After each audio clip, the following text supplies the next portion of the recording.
From Osceola County Stadium in Kissimmee, Florida, it's Houston Astros spring training baseball, with the Astros playing their 15th game of the spring and hosting the Detroit Tigers.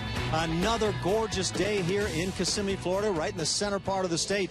And the Astros have been playing baseball that's been quite comparable. Among the only remaining controversies now, Mr. Sparks, Alan Ashby and Steve Sparks with you, is the first base, maybe a little bit of third base positioning, and we get to see some of the guys today vying for those spots. Well, there's a lot of candidates involved when you're talking about third base. And let's talk about first base a little bit, because A.J. Hinch has said numerous times during spring training that they want John Singleton to win this job. And this is going to come down to the very last decision that the coaching staff and the organization is going to have to make. They want John Singleton to win this job. They think he's poised to become the type of player they always thought he was. The minor league numbers have been proficient. I mean, they feel like he's good enough defensively. It's just seeing what can carry over as an offensive player. He's gotten off to a slow start, and that opens the door for some other guys like Colin Moran. Colin Moran, one of those guys vying only at third base, swings the bat from the left side and swings it quite well. He really does. He's very quiet at the plate. You can imagine him being a really good major league player already. You can see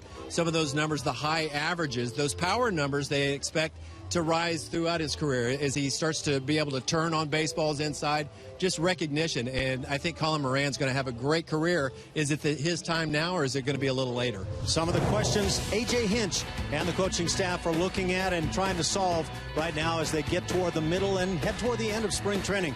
We'll be right back with first pitch in just a moment. Hello, Geico?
Astros baseball on Root Sports. Some spring training action. The Detroit Tigers are here at Osceola County Stadium. Brad Peacock on the mound, looking for an opportunity to help this big league team here in 2016. The back end of the rotation was a big question coming into spring training. Things cleared up a little bit, though, today when A.J. Hinch told Lance McCullers as well as the media that McCullers would not be an active player come opening day. His throwing program has been delayed due to some shoulder soreness that he dealt with after throwing that first bullpen earlier in spring training. Had an MRI done, no structural damage, but the throwing program has been delayed, like I said. Hinch said a big reason behind this was that way he would take opening day out of his hands, not worry about it, would not rush his prep and getting ready for the season, getting that shoulder back to 100% where he needs to be. So big thing here, fortunately for the Astros, is more of a timing issue than a structural issue. But 5 starting pitchers for the Astros is what we're looking at now. However, the Astros will probably need more than 5 guys. If you watch this team last year, they used 13 different starting pitchers. So it will take more than the 5 that will start the season, is what the numbers have told us here in the past. And with that, I'm going to send it up to the booth. Sparky, I'll give it to you for this one. Just more on the importance of having a lot of options and starting depth. Yeah, that's the key. You had 6 starting pitchers coming into camp, and now you're down to 5, but all 5 very competent. And you throw in guys when you're thinking about insurance or quality In the minor leagues, perhaps you have to think about Wandy Rodriguez. They signed for insurance. Dan Straley, Asher Wojciechowski, Jake Buchanan possibly, and this guy, Brad Peacock, who makes the start today, who shows flashes, Alan, of being a really top-notch pitcher. It's just being able to string together some of those outings that really flash what he's able to do when he's cruising. It's when he gets into trouble where he seems to fall into a different pattern. It looks like a different pitcher when he's in the stretch. You know, Brad Peacock, as you talk about him, Sparky, is a guy that a couple of years ago, 2014, made 24 starts in 28 games overall for the Astros. And the numbers were not bad, a 4.72 ERA. He went 4-9 that season. But last year, just one appearance. That was a start and worked 5 innings. And then the injuries popped up again for Brad. And he's just had a tough time staying healthy. Last spring, he looked like a guy who might be on the verge of being healthy and being a big part of the rotation. But this year, everything has turned around, and he just appears now in his first game of the spring for Houston. When you talk to Brad Peacock, this is as good as he's felt in 2 years. He's in great shape. You can tell he's lost about 15 pounds from a couple of years ago. So a svelte Brad Peacock set for his first pitch of the afternoon, and he brings it, bunted on that third base side. That's a tough play to have to make for your first pitch of the ball game, but making it nicely is Brad Peacock, especially with that help from John Singleton and a nice pick on the other end.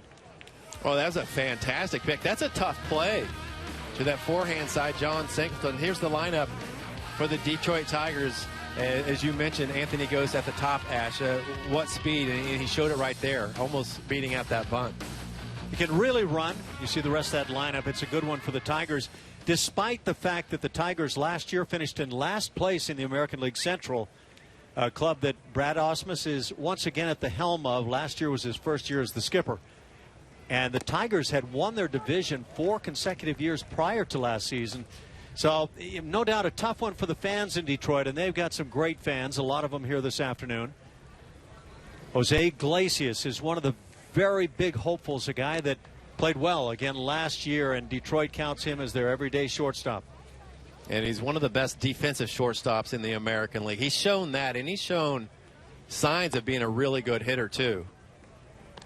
First base coach Omar Vizquel. I mean, you get him in your corner, you get a chance to work with him. Remember Vizquel, Ash, wasn't that great of a hitter when he broke into the league. It might be the same thing with Iglesias. A little bit of Ozzie Smith as well. Ozzie never became what you'd call a dominant hitter by any stretch, but a lot of similarities. I asked Vizquel if he was going to play today, and he just laughed at me. But believe me, he could step in and do a job.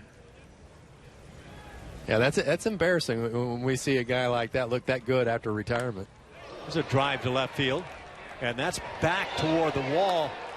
But never fear, Jake Marisnick is there to make the play, and out number 2, that wind blowing a bit toward the right field side today, toward the corner. 2 good defensive plays to start this game. We'll set the defense for the Astros. Marisnick, as you just saw, he's out there in left field with Gomez in center, Springer in right. That figures to be your everyday lineup for the Astros. Moran's at third base, Correa at short, Altuve playing second base with Singleton at first and Castro catching.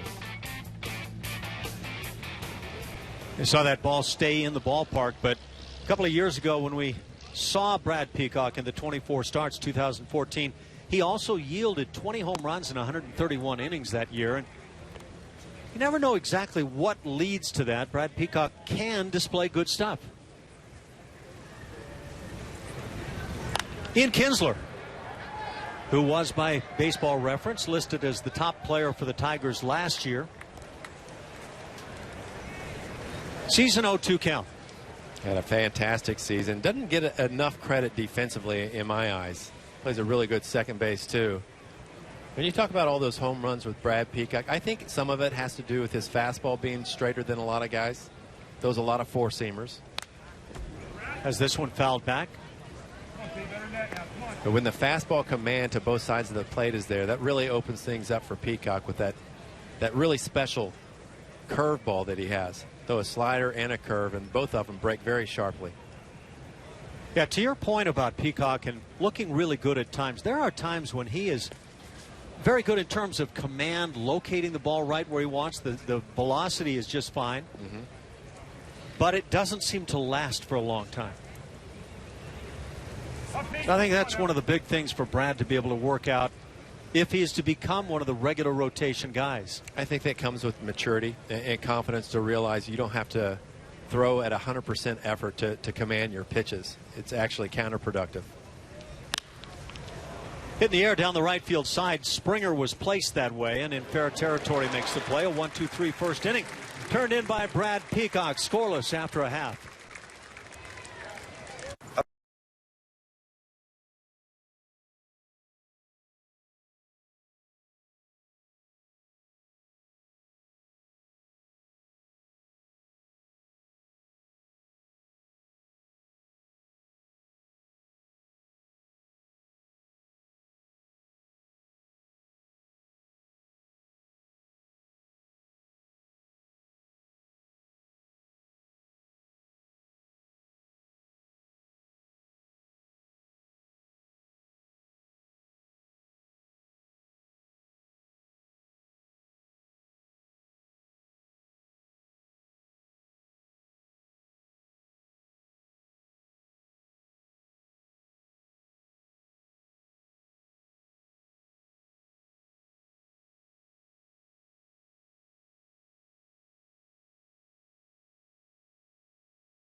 As we go to the bottom of the first inning for the Astros, they're trying to get something going. The offense has not been big here in recent ball games. And so the Astros facing these Detroit Tigers. They are right down the road in Lakeland, Florida. What do you say? That's about an hour away? Yeah, right in that range. Part of it is just simply getting to Interstate 4 where it can be mighty rough. There's that Astros lineup today. And it's pretty Class A-like. Jose Altuve in the top spot, followed by George Springer and Carlos Correa. Middle three, Volpe Rasmus, Carlos Gomez, and John Singleton. Sparky was talking about Singleton down at first base today. Colin Moran is in the 7th spot, and he is your third baseman. Jason Castro, a second straight day behind the plate. And Jake Marisnick is in left field.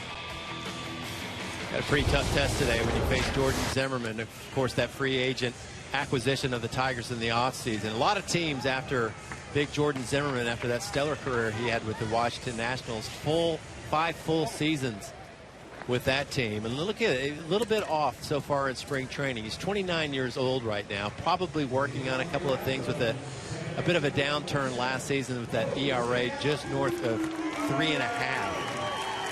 But the fastball's still there and one of the best sliders in all of baseball. So Jose Altuve steps in. For Altuve, it's been a good spring.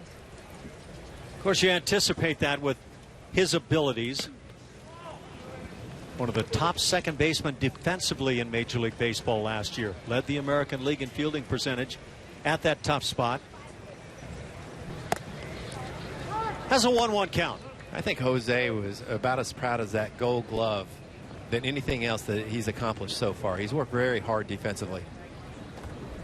Offensively, there's really nobody at that position or maybe anywhere else approaching what he's done now in those last 2 seasons. Back-to-back years with 200 or more hits, including 200 on the nose last year. It's away with one close off that inside edge. The Astros come in 9-4-1. Picked up a loss yesterday as the Washington Nationals came back with a pair of runs in the 9th inning to be able to grab that win. 9-4-1. The Tigers also have won 9 games. They're 9-6-1. And the 3-2. Got him. Goes the fastball right on by Altuve. Punches out. First out for the Astros here in the first inning. Here's the defense for the Tigers. Tyler Collins is out in left field. Anthony Gose in center. He can go get him. Stephen Moya, 4 home runs this spring. He's out in right field. On the infield, McGee at third. Iglesias playing shortstop. Kinsler and Mayberry right side of the infield with Brian Holiday behind the plate.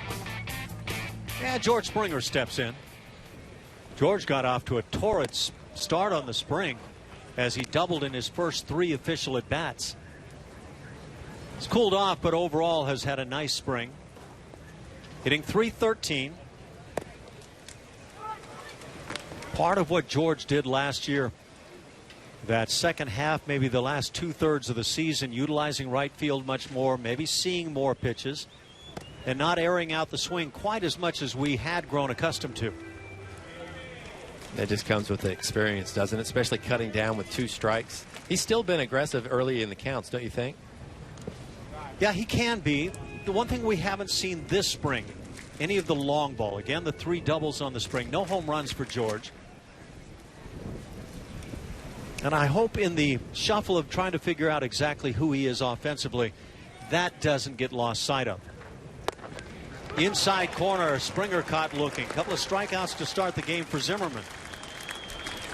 Well, Holiday didn't have to move his glove very far. That's where Zimmerman was going to try to come. If he was going to miss, it was going to be inside. And watch this frame job, holding it there for Paul Nart, the home plate umpire, making it look better than perhaps it really was. And as Steve Sparks mentions, Paul Nart behind the plate. Joe West is at first. On the bases and moving around as it happens during spring training, Hunter Wendelstedt and Laz Diaz. With 2 outs, Carlos Correa stands in. Just recently slammed his first and only home run of the spring. He was getting taunted by his double play partner for falling behind in the home run department.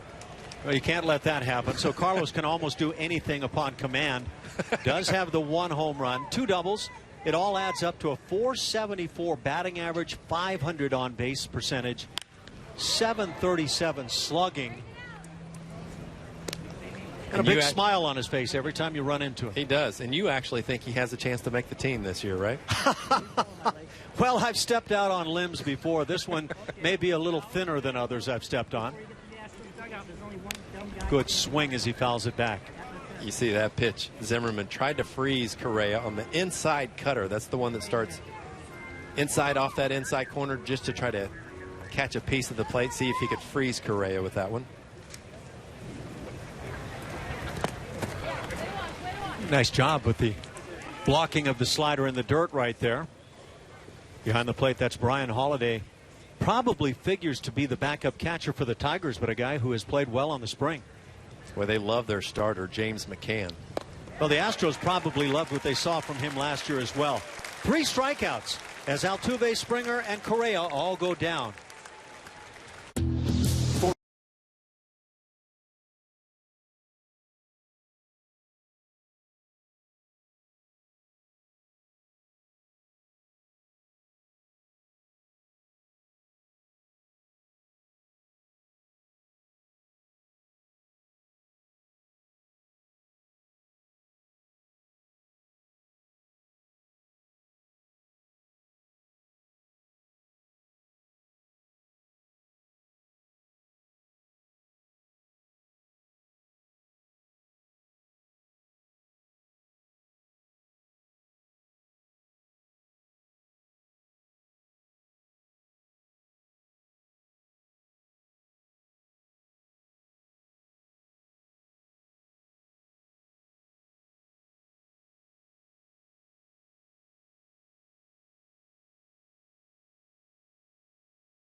Houston Astros baseball on Root Sports is presented by Jack in the Box. Taste the all-new Habanero Pepper Jack Ultimate Cheeseburger, only at Jack in the Box. I don't know if any of the folks are having those right now, but they're having a good time. We've had a lot of fun in the sun here this spring. It has been a great spring to get in shape. And the Astros hope it continues that way. Top of the second inning, Stephen Moya, the cleanup man for the Tigers, leads it off. And Brad Peacock, who had a 1-2-3 first inning, gets ahead in the count 0-1. Shift on in the infield as now Colin Moran, the third baseman, moves into the shortstop position. And Peacock continues to pump that strike zone. Ash, when you were catching and you saw a big guy like this come to the plate, What was your first instinct on how to pitch a guy like this? You know, you do have that happen occasionally where you may not know a guy real well, and that could be the case here with Steven Moya. But usually you have some kind of information coming into a ball game as the ball's hitting the air to center field. Not deep. Gomez is there. And the first out of the second inning. But I used to watch guys, how they would set up in the box. Feet was one of the big things I would look at. Is he away from the plate? Well, if he is, that means what? He likes the ball away. He likes to extend his arms. Right. He doesn't so want to get in toward the plate. Right. Yeah. Right. So if he's standing close to the plate, then he loves the ball in, and he'll be quick on it. Bob Horn or Frank Robinson, a guy I played with a little bit. Those guys love the ball in. So you can get a big message sent to you by just looking at the feet right away. Of course, then there was my scouting report back in the day when a guy showed up for the Philadelphia Phillies at the time. They said he was going to be a big star, and I watched him for a series, and I thought, this guy's never going to make it. I watched him probably 6, 7, 8 at bats, and it was just almost kind of embarrassing. Yeah, a little bit that way. And that was Mike Schmidt, I would imagine. No, it was not Mike Schmidt. Turned out to be a guy by the name of Ryan Sandberg, who moved on to the Cubs and played pretty well. But you get impressions when you watch a guy right away. He didn't handle the slider, and I thought, well, the league is just going to go to that, and it's going to get exposed. Yeah. If I remember correctly, Sandberg was the type of guy that stepped in the bucket but kept that front shoulder or that front hip closed, right? So you don't see many of those guys, and it's a different look, as I recall. And I didn't play against Roberto Clemente, but that was one of the things they'd say. He would step in the bucket and drill it down the right field line. I don't know that Ryan was quite in that category, but similar, yeah. But if you miss middle in, he was going to crush it, right? 2-2 the count. Casey McGee, the third baseman, at the plate. Yet to see a base runner here this afternoon. Yes, I said it. We're in the second inning. Now, if you talked about a guy that was way off the plate or a guy that was close to the plate, what about a guy that stood straight up and down or a guy that crouched? Well, you know, you can make generalization impressions that come your way. As terrific play at shortstop by Carlos Correa. You kind of let the action just tell you about the play when you're watching Carlos Correa, a guy who, by the way, the folks who measure defensive metrics weren't all that impressed with last year. Well, it's silly when you think about it. You see that range, and it's really a ballet when he spins around and makes that accurate throw. There it is, ranging to his left. Stays low, 6'4", staying low with that glove, and that's what keeps it soft. He's absolutely fantastic. And going to his right, he's got all the arm needed to make that play. As the first pitch misses on Mike Gerber. He's the DH. Well, you mentioned a guy that stood off the plate, and the reason why I asked is it seems like a guy tries to get in a position where he can handle the pitch he really likes to make something appear differently. Fly ball to right field with that wind blowing out. We'll have to watch this, and it just keeps on riding. And there is your first hit, first base runner. He won't be there long, as the Tigers, with 2 outs here in the first inning, will take a 1-0 lead on the first home run of the spring by Mike Gerber. Well, it was a good power stroke from Gerber, and he got a 1-0 fastball, pretty much center cut. And you mentioned the wind blowing out. I don't think it would have mattered. He spanked that pretty well. But that has been an issue for Brad Peacock through his brief career to this point. When you miss location with a pretty straight fastball, I think that's going to be the end result a lot of times. That's why that changeup is going to be so important for Brad as he progresses as a full-time major league pitcher. You know, we were talking about how you set guys up. And you actually asked me the question about a guy who stood tall versus a guy who might have squatted. I think, to be fair, I needed to see a swing or two to get an idea. But a lot of times those guys that stand tall tend to be uppercutters and like the ball low. Yeah. And maybe the guys that squat tend to stay on top a little shorter to the ball. And so you can get some impressions there as well. That's what I always thought, too. John Mayberry Jr. Boy, you can really be made to feel old in watching this game. I played with John Mayberry. He didn't need a senior name. He was just Big John at the time. And Big John could hammer. He was a left-hand hitter. Mostly with the Royals, but didn't he start with the Houston organization? You know, you got me on that one. I remember him obviously coming up with KC. I don't know if it was the Colt 45s, but it could have been those early years with the Astros. But I'm pretty sure he started with Houston. Yeah, that may be the case. John wound up at one point in Toronto where I was playing, and heck of a teammate, a fun guy. Back at that time, I remember Danny Ainge was a big sensation in the college the final tournament, and Brigham Young. And Danny got picked up by the Toronto Blue Jays, and he showed up, and John wanted to take him on. In basketball? And I think, as if I'm remembering right, Danny just dropped him on the court, you know, and the story was all over at that point. John loved to talk about things, but it ended very quickly. 2-out walk to Mayberry. A run in on the home run by Mike Gerber. Brian Holliday, the catcher and 8-hitter, stands in.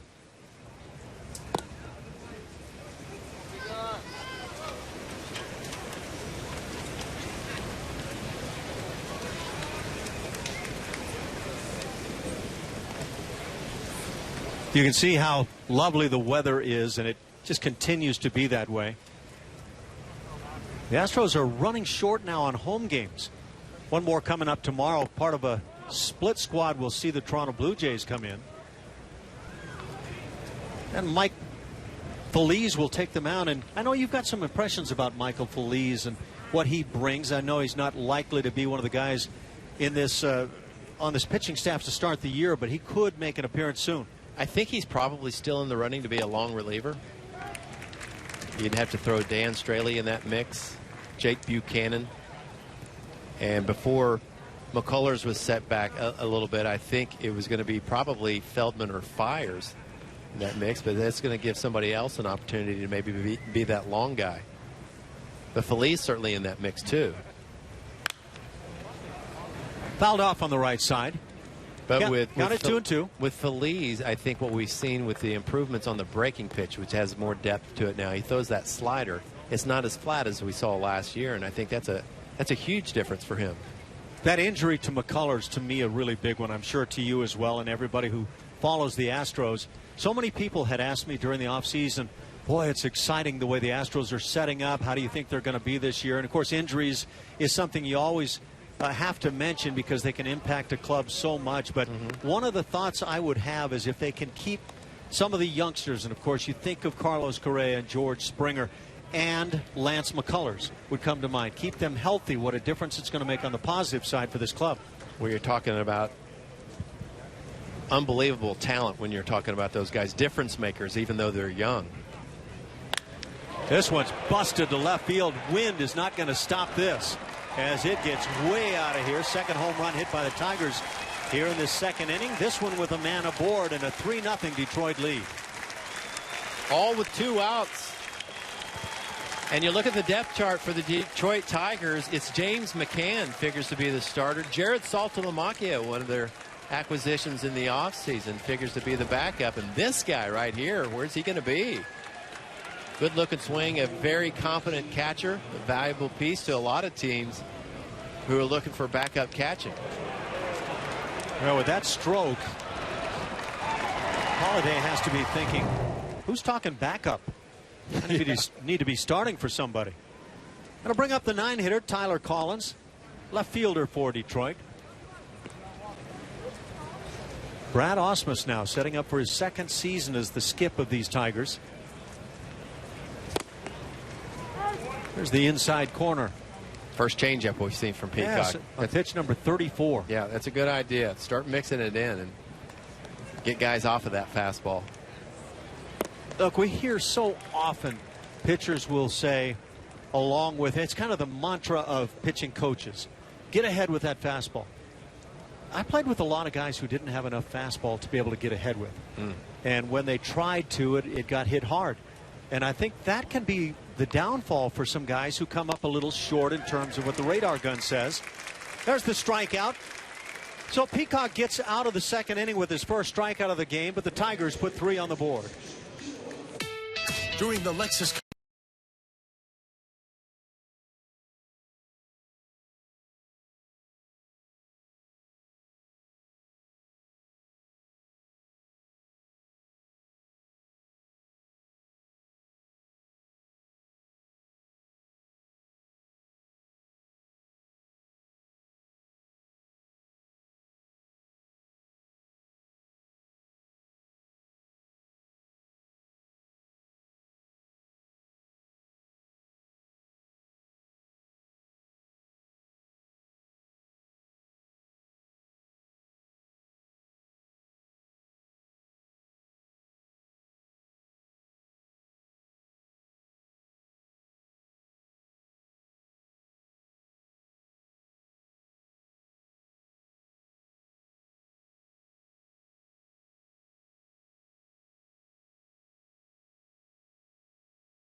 Dallas Keuchel and the Astros return to the scene of last year's wild card win as they take on A-Rod and the Yankees. Opening day in Gotham, coming your way on April 4th, only on Root Sports. We've got that schedule coming up for the Astros in April. They'll open things with the Yankees in New York on the 4th. 5th is off, and then make that 2 more with the Yankees on 3 games against the Brewers in Milwaukee, and then back home for Kansas City. 4 games with the world champions. These Tigers come to town. Texas and Boston as well. So a lot of good baseball coming up. Make your plans to join us at Minute Maid Park. When you don't, join us right here on Root Sports. That's a lot of stout teams right there. And look at that, 6th through the 17th. That's 12 games in a row. That doesn't happen a lot in April. They like to schedule some of those off days in between to give yourself a break, or possibly a rainout game or 2 with the inclement weather. But the Astros are going to have to strap it on early.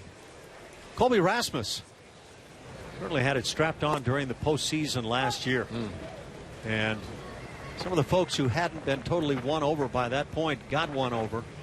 A lot of Colby Rasmus fans in Houston, and rightly so. Chops one to second base. That's the shortstop making the play, and out number 1, Iglesias on to Mayberry. Well, Zimmerman flashing all 3 of his dominant pitches early on. He's moving that fastball around. He's got plenty on it, 92, 93 miles per hour. With that tight slider, we've seen some swing and misses on that already. And that last pitch, that changeup on Rasmus, got him to chase one low in the zone. Justin Verlander is set up to be the lead guy in that rotation for the Tigers. And Verlander's had a great spring by all accounts, as Carlos Gomez watches one all the way. I think Verlander has 9 innings pitched, has only given up 3 hits, no runs. Looks like the old Verlander.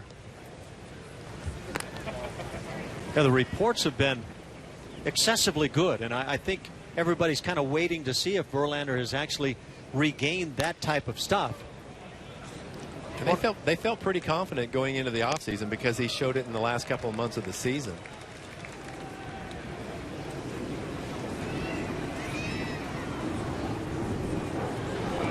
Carlos Gomez, another one of those guys the Astros are really counting on in a big way, and injuries. All you can do is hope that these guys can come out of spring training healthy. And it's that fastball that runs in time and time again on right-hand hitters that tends to be a culprit that takes guys out of action. Well, you see what right here is Zimmerman trying to elevate a fastball, and basically you just want to throw that right down the middle, make it look as enticing as you can. But a lot of guys overthrow that. They have to throw it harder to try to get it by a hitter, where it's the location is most important. That time Zimmerman overthrowing, and that pitch tailing in to the back of the hand or maybe the wrist of Gomez. So with Gomez aboard and hopefully healthy down at first base, John Singleton at the plate. And it's been a rough go, quite frankly, for John on the spring.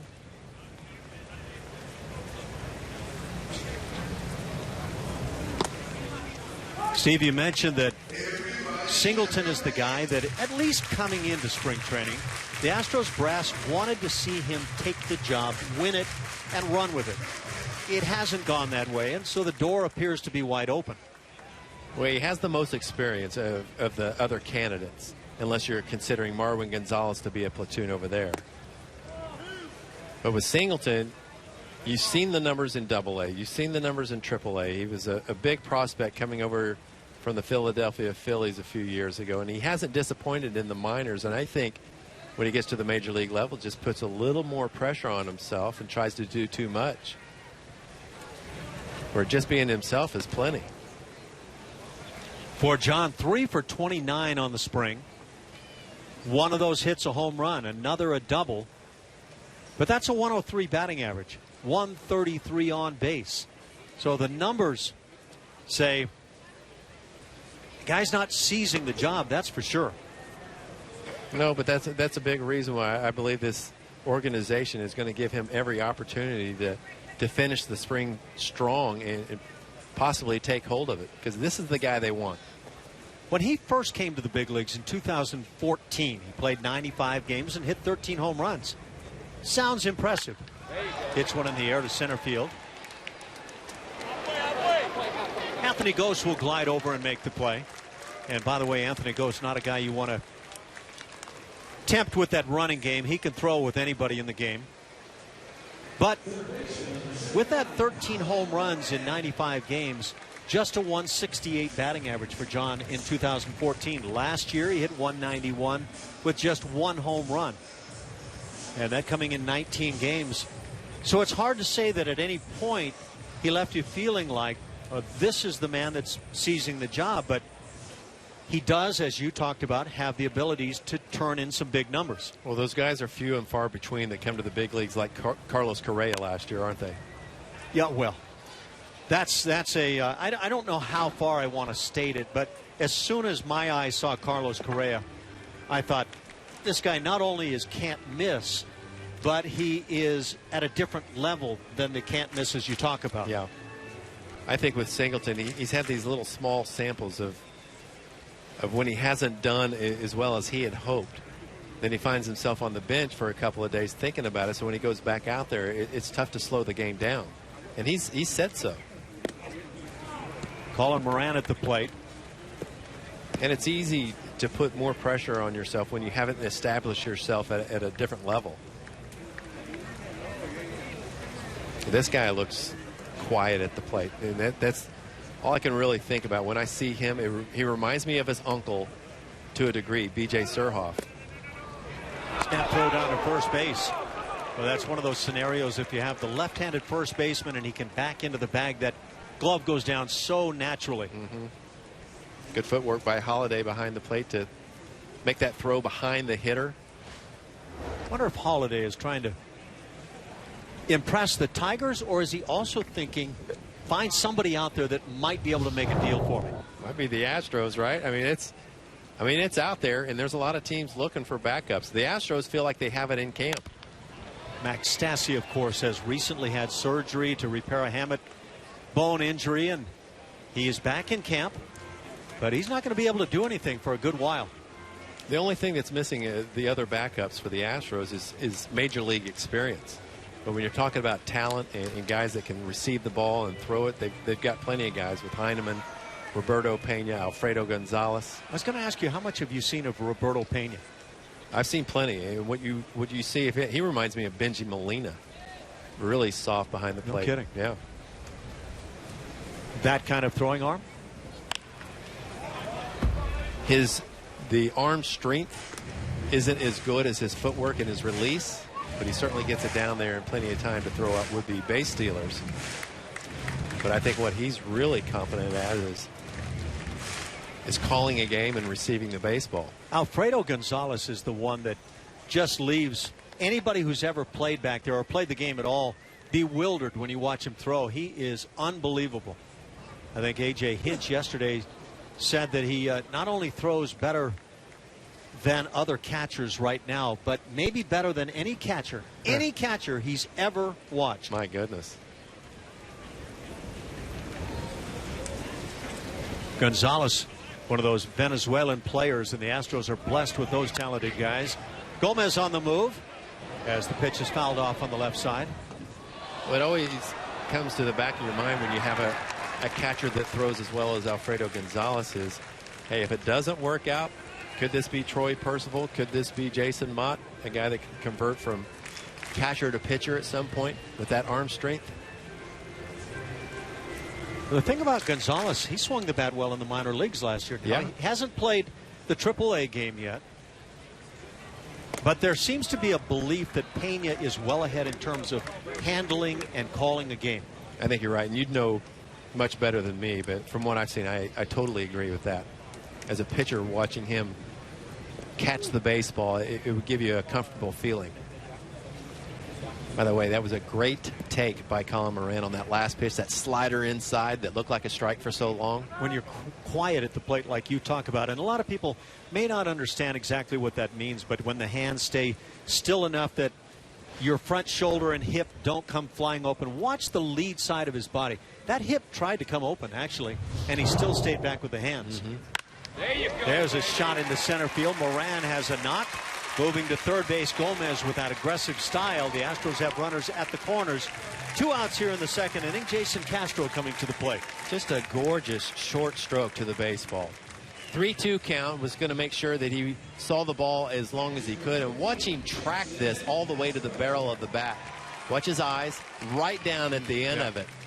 Yeah, that's a good point. That keeps that front shoulder closed and looking right down the barrel and sending it right back up the middle. You know, he actually, in my assessment, has a lot of movement in his hands. So quiet is probably that last instant once that front foot starts going forward. But, boy, his eyes did stay right on the baseball. It's fun to watch. That, by the way, the first Houston hit of the afternoon. It brings up Castro, hitting .231. Jason Castro is really happy with some of the mechanical changes he's made to his swing. He feels like it's showing up in the game, and he goes back in and watches film each and every day, and he feels like it's translating to the field, what he's doing in the cages. Jason with the 1-1 count. And speak to this, Ash. When somebody is in the zone a little bit longer with their barrel, they have less holes in their swing. They're much tougher to pitch to. I assume this is what you're referring to. One of the philosophies, especially when George Brett was around, was to release with the top hand and let the bottom hand extend on toward the pitcher as far as possible. And, of course, George was probably the greatest example. There was Hal McRae and others that came with that philosophy. Is that the Walt Reniak? He's one of the ones that's had the same philosophy. It was Charlie Lau. Yeah. Reniak threw the bat up over the top of the head, kind of in a little circle, but it accomplished the same thing, long through the zone. And so, yeah, it's been successful, but you don't see it much anymore. Yeah. Facing Ken Griffey Jr., I always just felt like his bat was in the zone for a long time. Same with Ichiro. Remember that? You know what, though? I'll say this, and I'm sure a lot of pitchers might disagree. A guy who stays on the baseball, doesn't move with his hands, is going to look like he's right on the baseball and right through it if he waits until that last instant and then pops on the baseball, rather than guys who start a little bit early and then flail at the ball. They're going to look like they're pulling off, in my assessment. So there are multiple things I think that can come into play, but I know you see a lot of what you're talking about with Colin Moran. But I don't think you're the Lone Ranger there at all, because when you talk to minor league hitting people, they love what he brings. When you're watching Castro right here, he gets an off-speed pitch. Watch him keep his hands back and keep that bat in the zone long enough to get a piece, even though he's off balance. That's how you keep a bat alive, and the runner in scoring position may get a better pitch here to drive it in. Now, Jason Castro, you might have been able to see there, much quieter hands, for example, than Colin Moran. And Castro gets drilled. And I don't care how quiet you are at the plate, it's going to hurt no matter what. So Castro heading down to first base. And this has been a little bit of a painful afternoon already for the Astros. No kidding. Thankfully, that's in that right quadricep area, but it was a slider basically just yanked by Zimmerman. And you'll see Zimmerman on occasion move that head a little bit more drastically, especially when he's trying to throw that to the glove side. And when you jerk that head, that's going to change your release point, and your release point moving is going to help your mechanics to suffer and your command. Bases are juiced now as Jake Marisnick comes to the plate. He's the 9-hitter. That's something you could actually talk about. The way you get to one side of the plate or another as a pitcher, do you move your head? Do you alter things physically like that?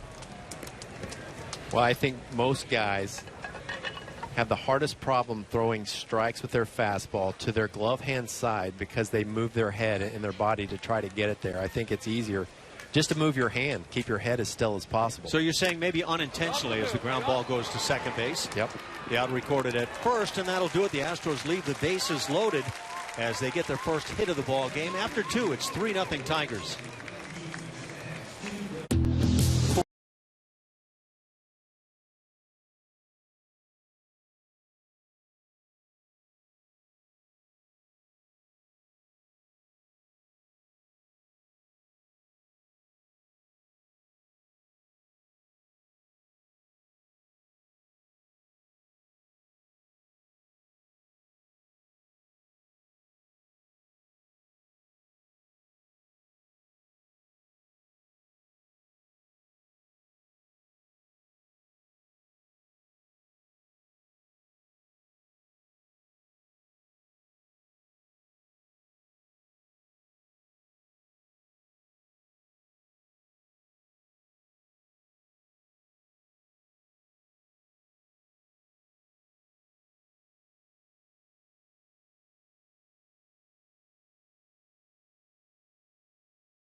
They've launched a couple of home runs here already, a couple of shots in the second inning.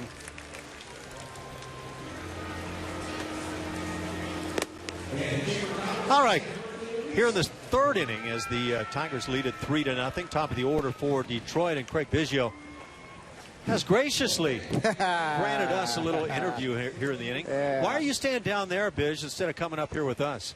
You know, I probably should. It's a lot cooler up there in that air conditioning.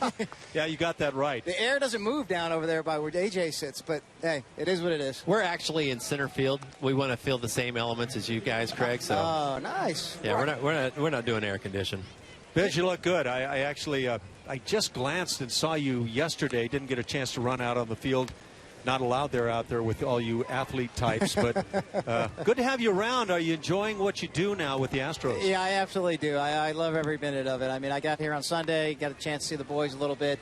Monday, got an opportunity to spend the whole full day over there with the minor league kids, get to look at some of the kids from the draft last year, and then obviously here the last 2 days here have been it's been great. I just love coming down, working with guys, being around them. They may have a couple questions every now and then that you can help them with, and it's an exciting time for the Houston Astros. Biz, you know, a little late on this, but just want to make sure on the air and say what a huge congratulations to you for everything that went on with the Hall of Fame induction last year and the great speech. And it's got to be quite an amazing time in your life. Well, it's no, I appreciate it, Ash, and again, I was kind of in a golden era there a little bit, you know, breaking in with the right bunch of guys like yourself, and the Hall of Fame last year was just an incredible feeling because, you know, we got to enjoy it with the whole city. You know, the Astros is the only team I played for, and to go up there and have 30,000 people up there, it was an incredible weekend. And again, I know, again, I've said it before over and over again. I know it's my plaque that's up there, but that plaque is up there for everybody in Houston. Well, that's very well said, and you've said things well throughout all the years.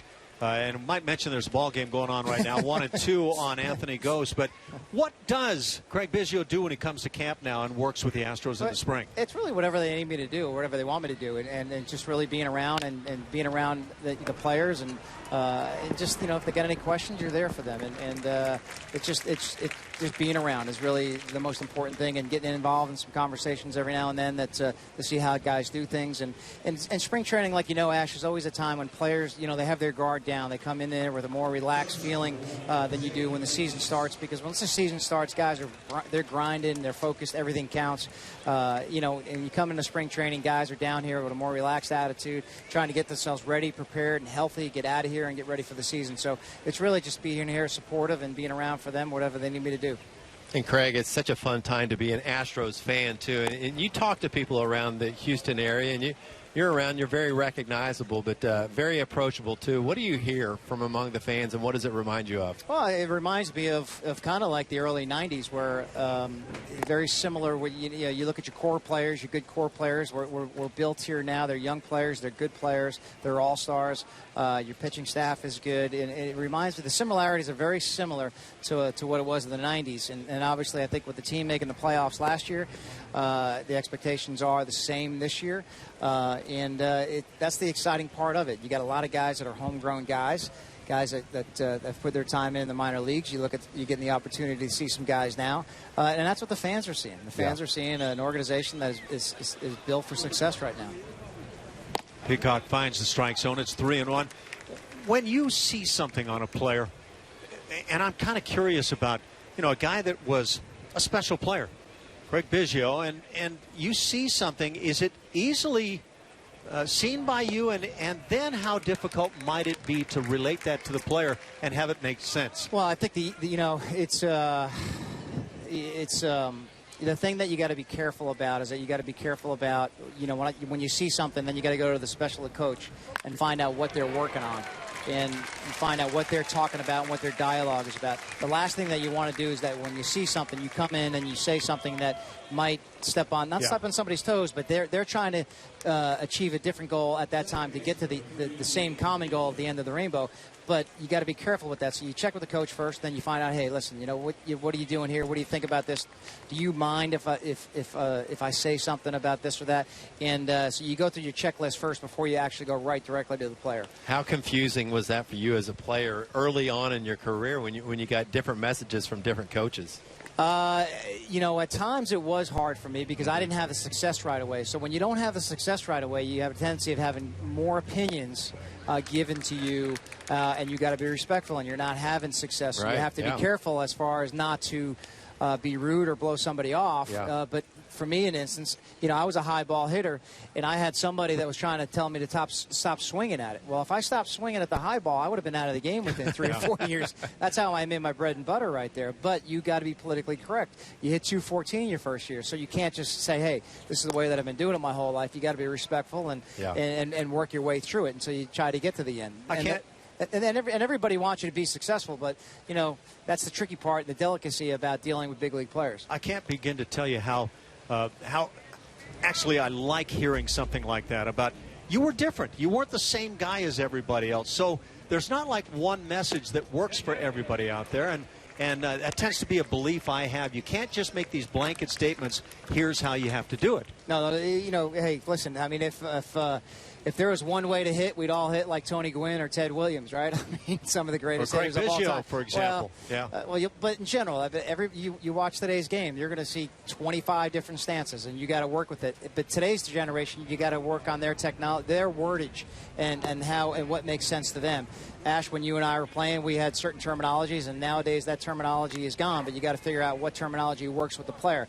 And then the thing is with the kid is that then you got to find out, hey, listen, you know what? Do you understand what I'm trying to say here? And then really get them to open up to you.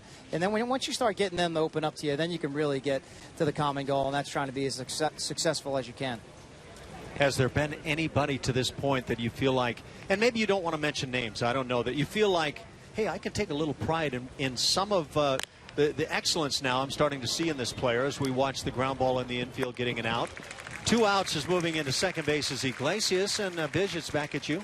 But you know what, Ash? No, there's a lot of guys. You got to get to know these kids before you can sit there and start, getting them to talk to you back. And that's part of the deal by being at just about every game at home is really getting to know them and then really getting to know them and open up and talk to you.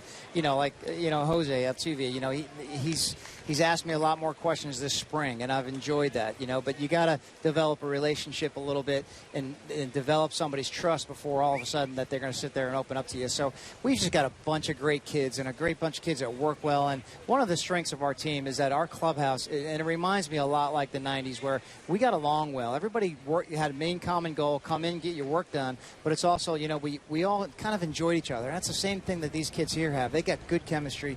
They're good kids. They get along well, and they play the game right. Craig, do you think that they need a guy that's going to keep everybody accountable? Because that's what we used to hear about you and Jeff, that you guys were, not going to show guys up, or we're going to quietly just say, hey, this is how we do things, or you set the example running hard down first all the time. Do you feel like this team needs that or already has that? I think they already have it now. I think we're past the stages that we were 2 or 3 years ago where we're just trying to figure out what players were and hoping that they would be this or hoping they'd be that. I think now that, and leadership also comes with a little success and guys that have been here for a little while. And we've got the guys now that have been here for a little bit of time. So now they can say something, because you can't say something if you don't play the game the right way. So, and our guys do play the game the right way, so they take care of themselves. A couple of strikes on the hitter with a couple of outs, so I want to make sure I ask you this. If you look into the crystal ball for the Astros this year, what do you see as some keys that really need to take place for this team to have the success many of us believe they can have? Well, you stay healthy. Health is always, on paper it's one thing, but not always the best teams on paper win. And I think that, if you stay healthy and you go out there and you play the game the way that you're supposed to play the game, we should hopefully have a shot at it like we did last year. And that's all you can ask for going into the season is that, you have a chance. I think that when you have injuries and things that come up, that's a responsibility of Jeff to be able to make a trade or make a call up that's going to have an impact on the team. And, we're at a different stage now. We're not hoping to win. We're expecting to win. So it's totally different expectations on them. But all you can do is when you leave here is that we have a chance, and that's all you can ask for. And I think that's what the players expect. Craig, you're pretty impressed with A.J. Hinch and what he's been able to do in short order? A.J.'s done a great job, and his staff has done a great job. He's got a veteran staff. It's not like he's got a bunch of young guys, young coaches. He's really surrounded himself by some pros. And trust me, when you start walking around that clubhouse and seeing how when you don't have a staff that's good, it definitely is noticed, and especially with the young team. And A.J. last year coming in and doing the job that he did and the staff that he did, that's one of the reasons why the team had the success that they did. Yeah, he seems to me to be that young personality, still youngish guy that has the respect because he's played the game at a high level. Right. And he seems to know how to relate to today's players right now. Strike 3 called at the knees.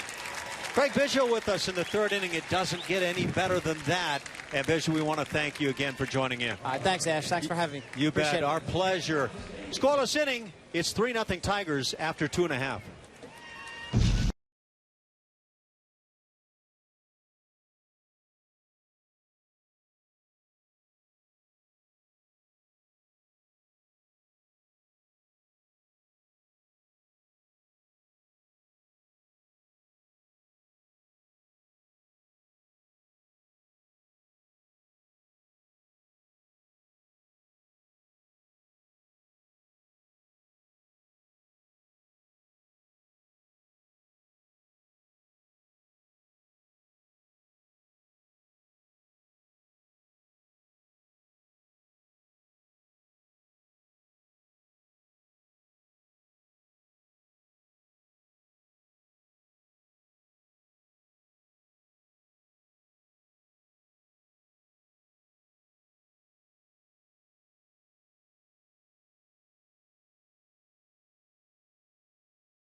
Houston Astros 28-game ticket plans are on sale now. To learn more about our plans and season ticket options for 2016, sign up for your VIP appointment tour by calling 1-877-9-ASTROS. We're getting a good look at the action on the field here at Root Sports, but earlier this morning, about 10:30, there was some action on the minor league side. Some big league players over there as well. Scott Feldman getting some work in through 4 scoreless. Luke Gregerson working his way back from that sore oblique through 1 scoreless inning today, so that is good news. He is back in game action, getting much closer. Sparky, I think you had a chance to head over there and see what those guys were up to. Yeah, I saw the first couple of innings of that, Julia, and Gregerson looked really sharp. 18 pitches, and he was able to throw that good two-seamer and that slider with no problems at all, no issues, so came out of that clean. I saw Feldman's first 2, and he's working on a couple of mechanical adjustments. Everything looks really clean with him. And Evan Gattis was batting for both teams in that little exhibition, and he batted 3rd every single inning for both teams, and he looked good. He wasn't running yet, but taking some good swings. So in all fronts for those 3 particular Astros players, things look great. We're in the bottom of the 3rd inning. Top of the order is Jose Altuve leads it off. He'll be followed by George Springer and Carlos Correa. The Astros have but 1 hit through 2. That was picked up by Colin Moran. They've had a couple of hitters hit by pitches, Carlos Gomez and Jason Castro. Yeah, so maybe a little bruised here on the afternoon and trailing 3-0. Oh, you really worry on that hit by pitch, Zimmerman on Carlos Gomez, when it gets around that hand and the wrist with all those small bones, Ash. Pitch is hammered on a line to center field. Ghost coming on and makes a nice running grab. He's a good-looking center fielder. That was a good jump by Anthony Ghost, and you mentioned the strong throwing arm and the rangy outfielder, but for Jose Altuve to walk away after that about hitting the ball that hard, you got to feel pretty good about your swing. Watching Jose come off the field, he was looking at somebody and maybe hitting coach, but nodding his head as if, yeah, that was it. The big thing for Jose, he's been working on not stepping toward home plate. I think he probably felt good about that swing. A little bit of that diving action that hitters will get caught doing. It works out great as long as the pitch is away, but you can't count on that time and time again. Then you end up cutting off your swing and you get jammed inside, right? That can be the case. Of course, we've seen good hitters, and Jose Altuve is certainly among the good hitters in Major League Baseball. Guys that have an ability to cut off swings and still put the barrel on the ball. Yeah. And so that's when it gets tricky. You can keep it fair. Yeah, that's right. Yeah. And that's what, for a pitcher and a catcher, is George Springer stepping away a la Roberto Clemente able to shoot one into right field for a base hit. George is 1 for 2. A one-out single brings up Carlos Correa. Yeah, he was bailing out big time on that one. That one was cute off the end of his bat, but strong enough. Look at that upper body with Springer.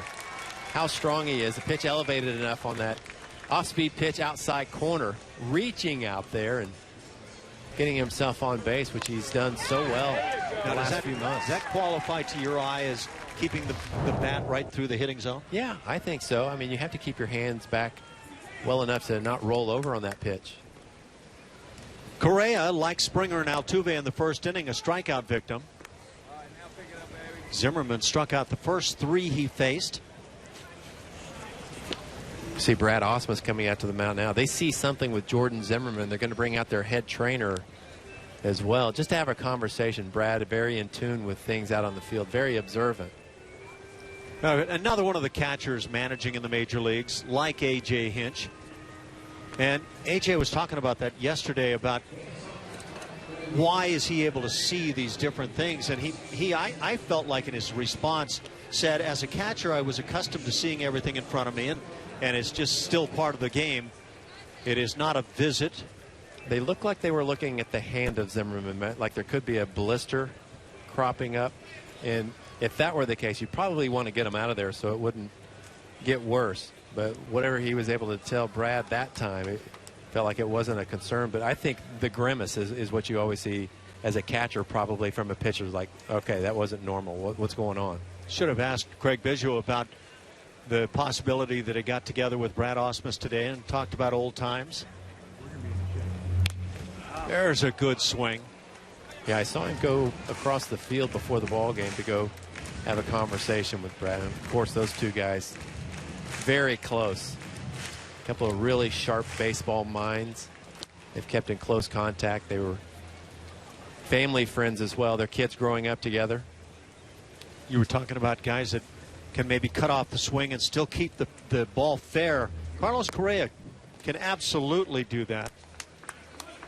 You know, we saw a ball at Coors Field last year that absolutely amazed me. It looked to be a good 8 or 9 inches off the inside corner. Good fastball that he was able to keep inside the foul pole down the left field line. Looked like Albert Pujols in his heyday. Now, the very first home run that we saw Carlos Correa hit in the big leagues in Chicago's Comiskey Park was an absolute monster home run. They'll get the out at second base. That's all they'll get. And a throwing error on that return back toward first base. So Ian Kinsler will be charged with the error.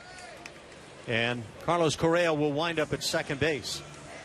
Well, George Springer, we've talked about the slide rule on occasion during spring training. Sliding right into the bag, but was right on top of the middle infielder, Ian Kinsler, on that pivot. Ended up sailing that one. And the catcher was in the right spot, but the ball just got right by him and into the dugout too quickly. 2 outs with the runner at second base. And Colby Rasmus trying to pick up a run for Houston. The Astros fell behind yesterday against the Washington Nationals, came back, and in the bottom of the 8th inning took a 1-run lead, but the Nats came back with 2 of their own in the top of the 9th inning to win it.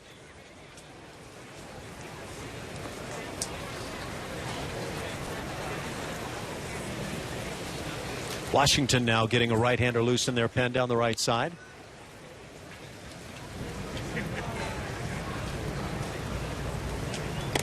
That's Drew Verhagen. I think Colby feels very comfortable with his swing so far in spring training.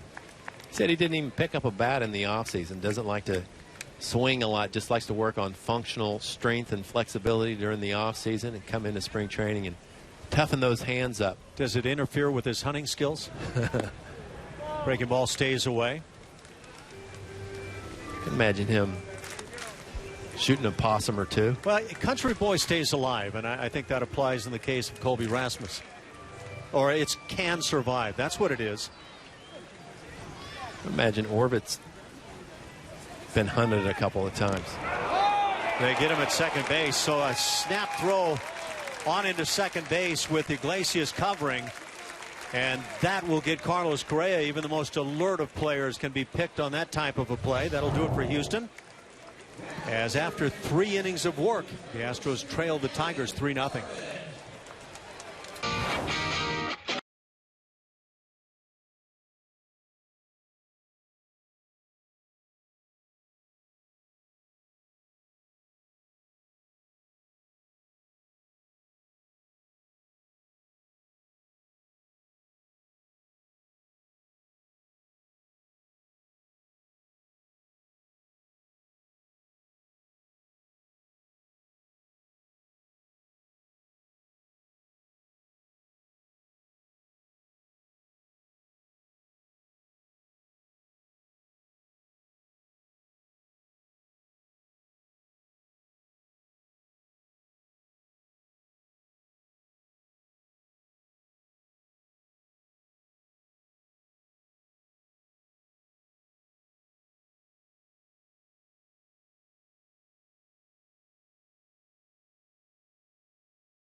Tigers with a 3-0 lead over the Houston Astros as we play here in the top of the 4th inning, the Astros home opener. It's going to be on April 11th against the Kansas City Royals, and tickets are on sale right now. Watch the Astros kick off 2016 by calling 1-877-9-ASTROS or visit astros.com/opening day.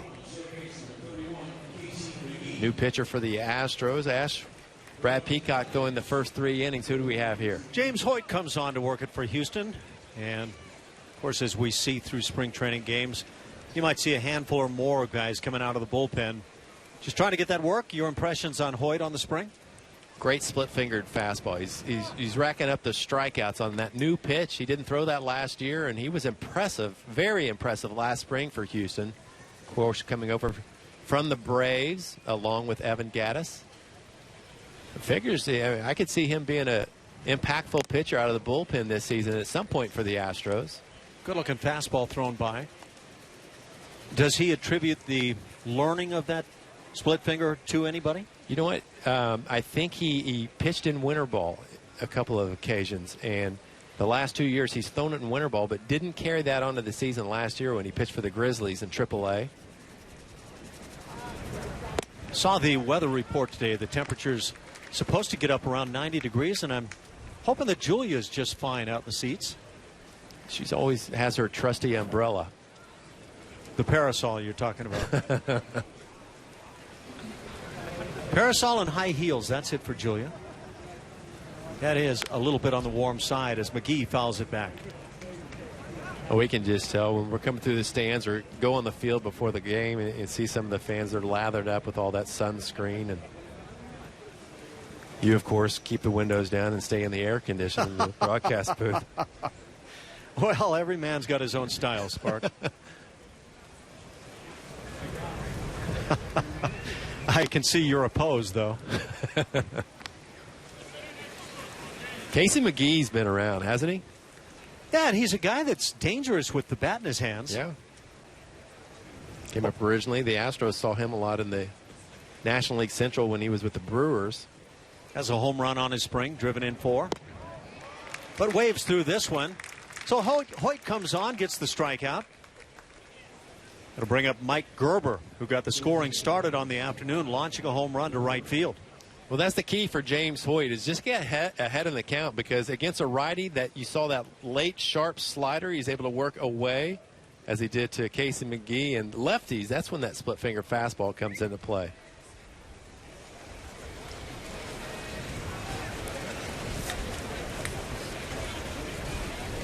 Gerber with a little bit of that Colin Moran-like stance. Not quite as extreme, and a shorter guy. Yeah, I'm actually impressed with your scouting on hitters. As I know early in the spring you made the statement, and unabashedly so, that Colin Moran's going to be a great hitter. And we're seeing a lot of that. I just think with age, too, those power numbers are going to increase as soon as he starts recognizing his pitches he can really hammer. Line shot handled by Singleton down at first base. 2 outs, so the ball hit well. Not an easy play, Singleton. Almost handcuffed on that hooking line drive where that's coming to your backhand, or do you keep your glove the way it already is? I would prefer it on the backhand. I think this was caught on the forehand side. For me, the backhand is always easier. Much easier. Yeah. It's going in the same direction as the tracking of that ball. You know, I speak as a catcher, and I think most guys feel the same way. Yeah. For example, when you were taking throws back at the mound from a guy who threw well behind the plate, didn't you prefer it on the backhand side up as opposed to on the forehand side, especially down? I never thought about it until you just said that, but yeah, absolutely. And there's a rhythm a pitcher likes to get into as far as how quickly a catcher gets it back to you. I hated the guys that took a while to get it back to you or lobbed it. Yeah. Like to catch it in stride. And you turn that hand over and have to take some gas in that direction. It'll light you up. I'll tell you my pet peeve is, I knew when I was struggling, obviously, it was when you get a rocket back from a catcher. Because he's mad because you're not pitching well? Because he's frustrated that you're not throwing strikes like you can help it. Yeah. Sorry, meat. Yeah. You were that guy, I'm sure. Well, you know, and the thing is, you come through the minor leagues back in those days with the coaching staff that, of course, was chewing and spitting and hollering at you to take charge, you know, and let him know what he's doing wrong. And you start trying to come up with things behind the plate. Now, I think it's very different today. To make it appear you're in charge. Yeah, you look like you're taking charge, so you fire one back, and then you realize you just took your pitcher out of the game with a bad hand. And yeah. Showed him up in front of his coach, and he got released after the game, and you felt good about yourself. Thanks, bud. Have a nice career. I'll call you from the factory. Hoyt, like so many guys that work out of the bullpen, working from the stretch. The Astros have another right-hander loosening in their pen. So we may be to that stage again where everybody comes in for one inning. This is what I want to see. He just threw a 2-2 split-finger fastball with 2 outs and a 2-2 count. That tells me if you have confidence enough to throw it 2-2, you should have enough confidence to throw it 3-2. That was always my theory as a hitter. If he showed that pitch in that count, then you know it's available on the next one. Ran that fastball in on his hands, Mayberry a touch late. Of course, I applied that as a catcher as well. If I had a pitcher who could throw a 3-1 breaking ball or change, now the fastball's alive again. Yeah, because that really planted a seed. There's no way that hitter can stay dead red.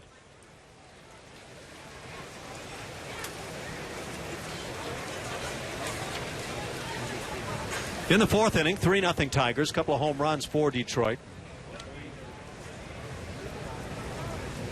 John Mayberry Jr. at the plate.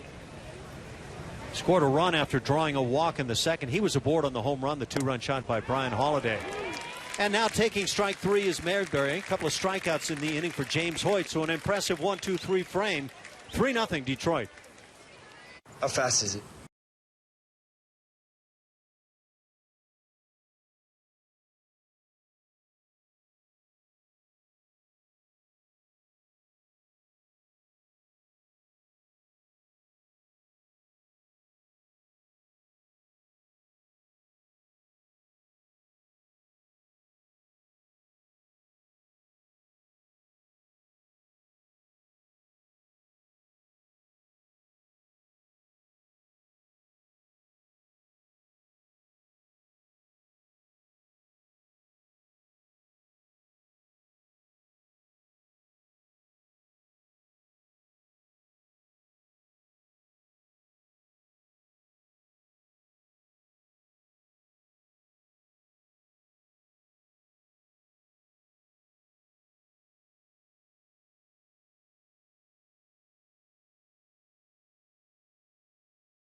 Detroit as we go to the bottom of the 4th inning for the Astros.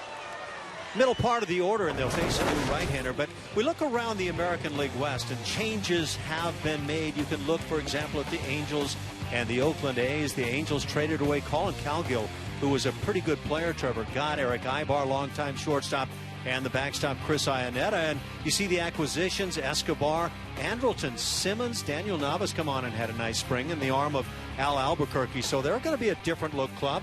The Oakland A's: Ike Davis, Ed Mujica, Fernando Abad, and Brett Laurie gone. And on the right side, you see the guys filling spots now, and Jed Lowry back as a member of the Oakland A's. So they've made changes, those two clubs. Steve Sparks will talk about the other clubs in the division. But, yeah, there's a lot to be accounted for.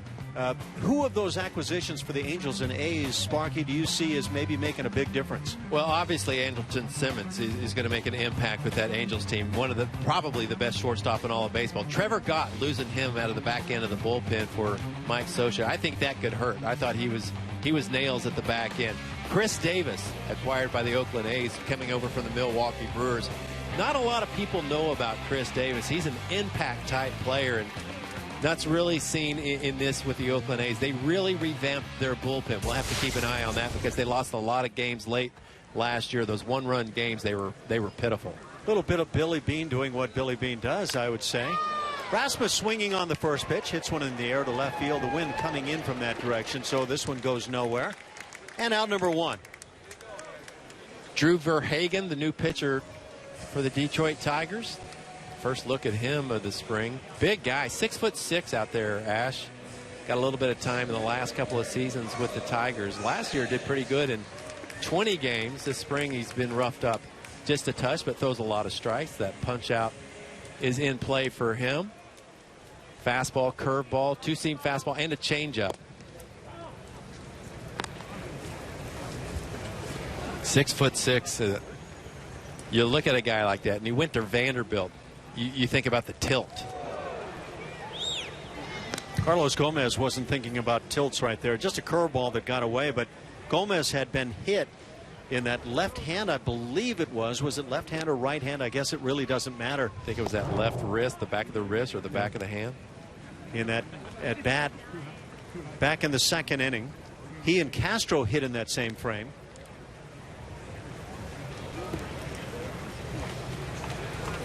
Yeah, I wonder what your thoughts are. Most pitchers who get drafted anymore, the small guy doesn't have much chance. But so it's really kind of hard to compare because you don't see a lot of the small guy in the game. They don't get that opportunity. But I've seen through the years a number of the big guys who are soft tossers and smaller guys who are the real hard throwers.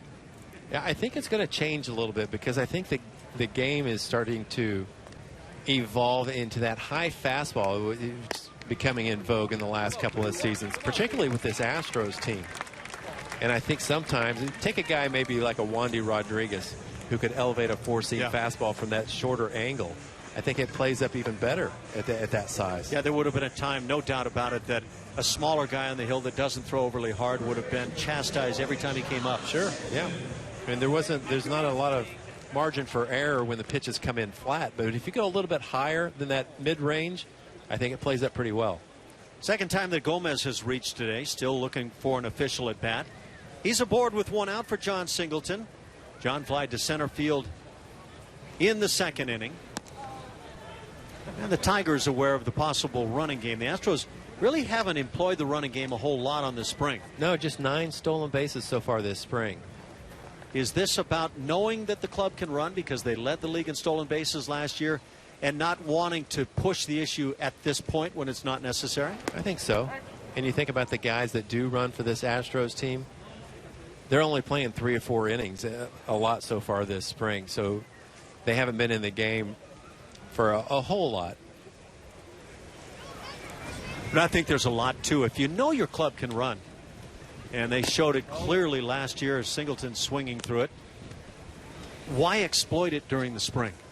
Yeah, I totally agree. Unless you're really working on something, if you want to work on a particular player on what to look for to pick up a way to get a better jump, a lot of guys will try to draw a throw and see how long of an arm arc that a pickoff employs with the pitcher. That's the first thing Dave Lopes teaches guys. Watch how far down he takes the baseball before he throws it over to first. Is that long? Then you can take a bigger lead. If he has a snap throw just from his ears, then you better shorten up your lead. Singleton, ruled to have gone through on that little half swing, has the count at 0-2.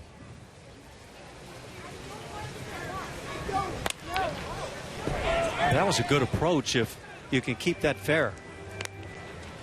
Jack in the Box takes us inside the box score as we look at how base running has evolved over the years. Look through these decades, Ash, and see if there's any correlation. 70s, look at all those attempts at stolen bases as they increased so drastically in the 80s. Think about those Cardinals teams and all the AstroTurf and those fast players taking advantage of the speed game.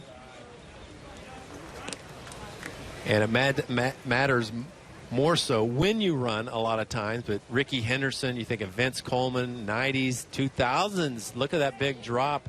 The percentage goes up just slightly because those numbers are down. And now we're starting to see the running game become a little bit more prevalent again.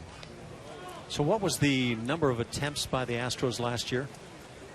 The Astros were actually, I believe, second most in baseball last year in attempts, 169 times. Look at the percentage, 71% of the time, almost 72. That's getting it done. It's really good. Yeah. Major League average way below as far as attempts. Yeah, I was going to say the Astros were the big running team in the American League. And I think led all the way in terms of stolen bases on the year. They led parts of the year, wound up second, just 2 home runs back of the Toronto Blue Jays. So they were among the leaders there. They slugged very well, obviously, because of the long ball. What's not to like about power and speed, though? Oh, yeah. Pitch is popped up on the infield. It's the shortstop being called off, and now Ian Kinsler makes the play. So John Singleton 0 for 2 on his day. Don't you think a lot was made of the strikeouts with that team, especially early on in the season, first couple of months where everybody was saying that this team is feast or famine? And I think they took exception to that. To your question, when's the last time you heard a manager not say we'd love our team to be able to run and drive the baseball? That's exactly right. And that's how they're made. We're going to be aggressive, and we've got some guys in here that we think can drive the baseball. Well, heck, we might even have a DH that weighs 265 that hits 11 triples. Yeah, and we wouldn't mind pitching well to go with that. The Astros were #1 in ERA in the league. So they kind of had the bases covered in those regards. So ultimately, did the strikeouts mean that much? Yes. With a man on third base and less than 2 outs, you want to make contact and drive in the runs. There were more runs out there for the Astros to score that they didn't get. Toronto was great in that category. They led the league. They were also young, and I think as you age and you experience, I think you learn how to cut down. You're not afraid to hit with 2 strikes. I know a lot of guys, when they first come into the league, they're deathly afraid to get to 2 strikes.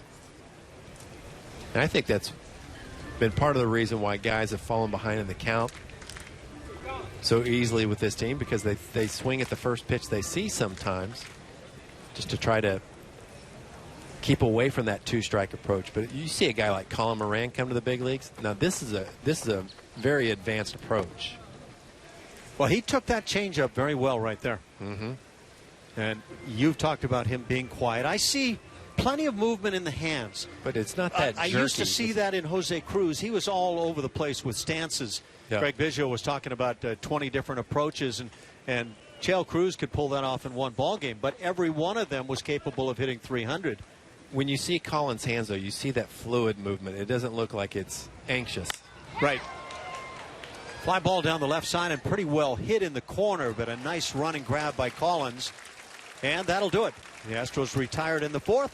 Leave a man on the walk. It's 3-0 Detroit.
Tigers from Osceola County Stadium in Kissimmee, Florida. We were talking about teams in the American League West and the changes they've made. Let's talk about the other two clubs, Seattle and Texas. And I'll let Mr. Steve Sparks talk about these two clubs. Well, that's only about half of the changes that the Seattle Mariners made this offseason. But here's the most notable is they lost Brad Miller, of course, he going over to the Tampa Bay Rays. Logan Morrison gone, Farquhar as well. Trumbo is out of town. Carson Smith is the guy for me, Ash, the guy that was really tough for that Seattle Mariners team out of the bullpen. Gave the right-handed hitters fits whenever he came into the ballgame. The Wade Miley acquisition could prove very big for the Seattle Mariners, fitting nicely at the top of the rotation. Texas Rangers, I think the biggest one, it was obviously Ian Desmond coming over late in the offseason, and they got him at a time when Josh Hamilton, news for him health-wise, didn't look too good, so they went ahead and made that move. They got him at a good deal. Did they get an all-star player as he's been, or did they get a guy that, like last year, had tailed off? I don't know. I think he can bounce back. Maybe that change of scenery. We've seen that plenty of times, and it's going to be up to the hitting coach, Dave Magadan, over there with the Rangers to help him get back in that groove. Fifth inning.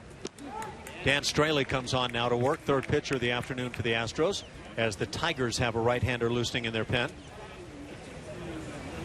See some velocity readings. 94 miles per hour with Straley in the spring. He's looked fantastic. The numbers don't look great, obviously. Look at 15 right there, but keep in mind this is just his third outing. Stuff-wise, you just watch it, though, and you come away very impressed. Great changeup, good slider, but the increased velocity, very noticeable with Dan Straley.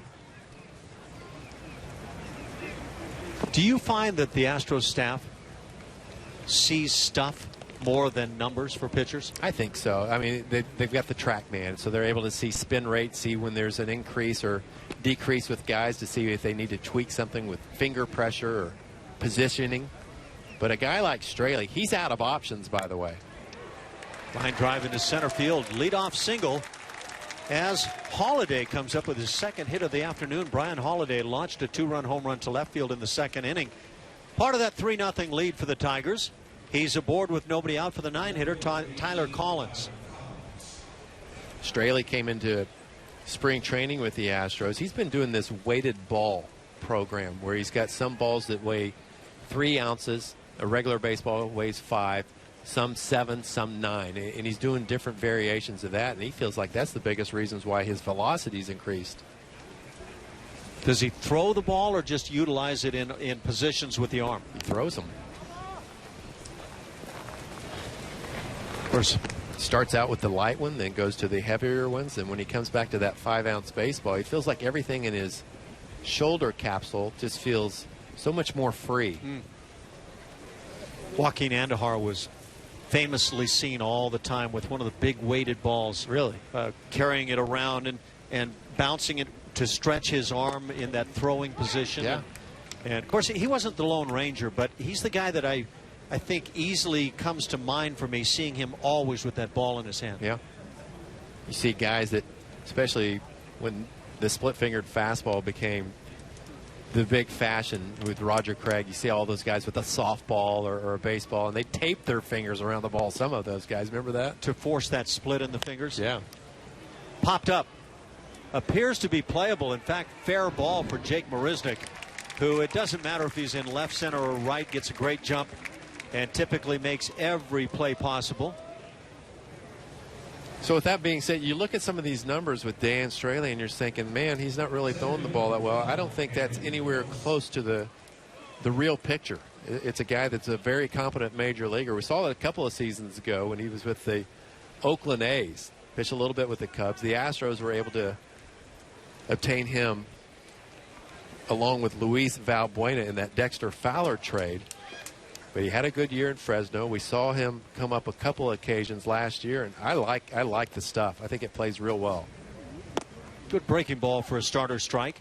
To me, that's a big key. If a guy does not have the 95-plus heater, I think if you're going to be successful, you have to have multiple ways, at least 2 ways, to throw a called strike. Yeah. Whether it be first pitch or 2-1, 3-1, whatever the case may be, you need another pitch. I agree. Especially a starting pitcher.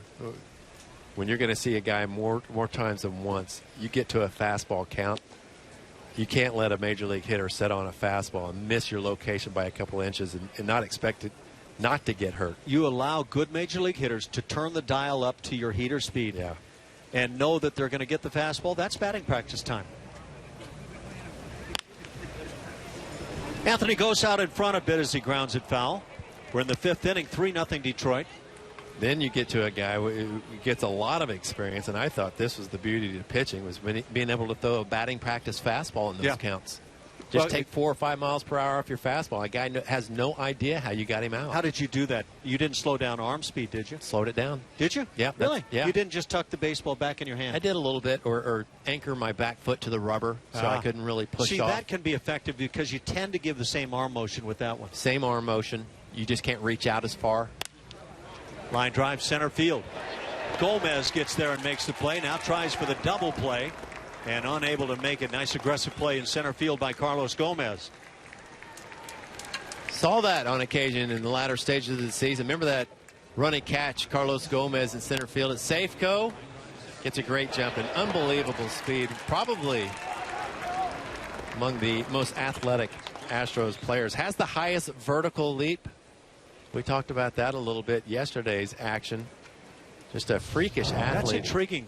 When you have George Springer on your roster, and George is a larger version right now, George Springer and Carlos Correa, you better be a mighty finely tuned athlete to beat them in any kind of skill Marisnik competition. too. Yeah, Jake Marisnik. 2 outs in the inning. Jose Iglesias takes a big swing. Once again, that first pitch slider. Iglesias looked like he was looking for that fastball and got out front. Saw Alfredo Gonzalez, the catcher, loosening down in the pen for the Astros, so we may see him next inning. And that's a treat. We're going to have to isolate the throwing arm of Alfredo Gonzalez at some point. Weak swing by Iglesias, completely fooled on the offering. Pitcher and catcher see a feeble swing like that, 0-2 count, you got to come back with it. No use trying to get cute. You could probably freeze him with a fastball away because he's probably expecting that slider again. Yep. But just locate it out there. You're not going to do anything with that pitch. Get it out there.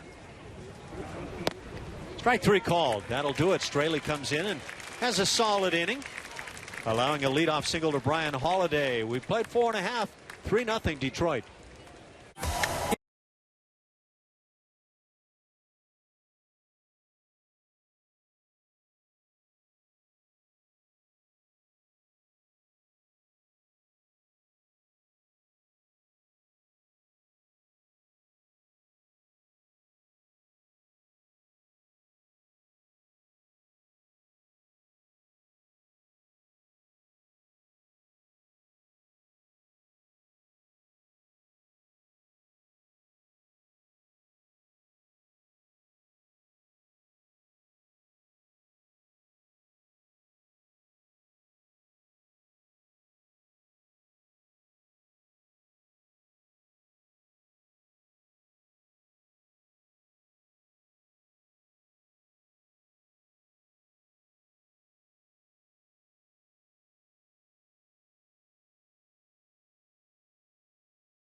Blanking the Astros. It's 3-0 as we go to the bottom of the 5th inning. Astros mini plans, they're on sale right now. Pick up games and great seat locations with the 15-game flex plan, or choose the best giveaways with the 10-game award series package. Call 1-877-9-ASTROS or visit astros.com/mini plans to get yours today.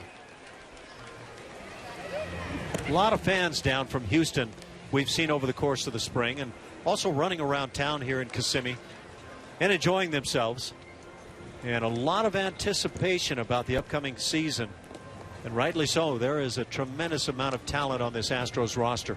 It's just a fun group to watch, to be around. There's a lot of interaction obviously in spring training. They get close and personal with a lot of these players that they get a chance to see in the postseason last year and hopefully again this year. But this Astros bunch, very entertaining.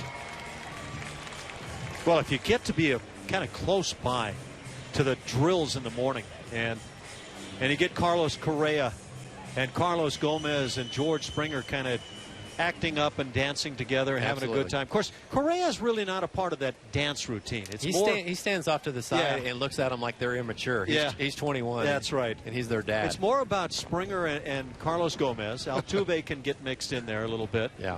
But it's a lot of fun. The guys are having fun. A.J. Hinch has made it fun for the guys. Allow them to have as much fun as possible as long as all the work is serious. Well, Michael Fulmer, that new right-hander on for the Tigers, works it to the 8, 9, and 1 spots. Castro rolls over one. And a nice diving play at first base. Mayberry makes it on to Fulmer, and out number 1. Now let's check in with Julia. She's been quiet to this point. Hey, I'm trying to stay cool down here under my umbrella.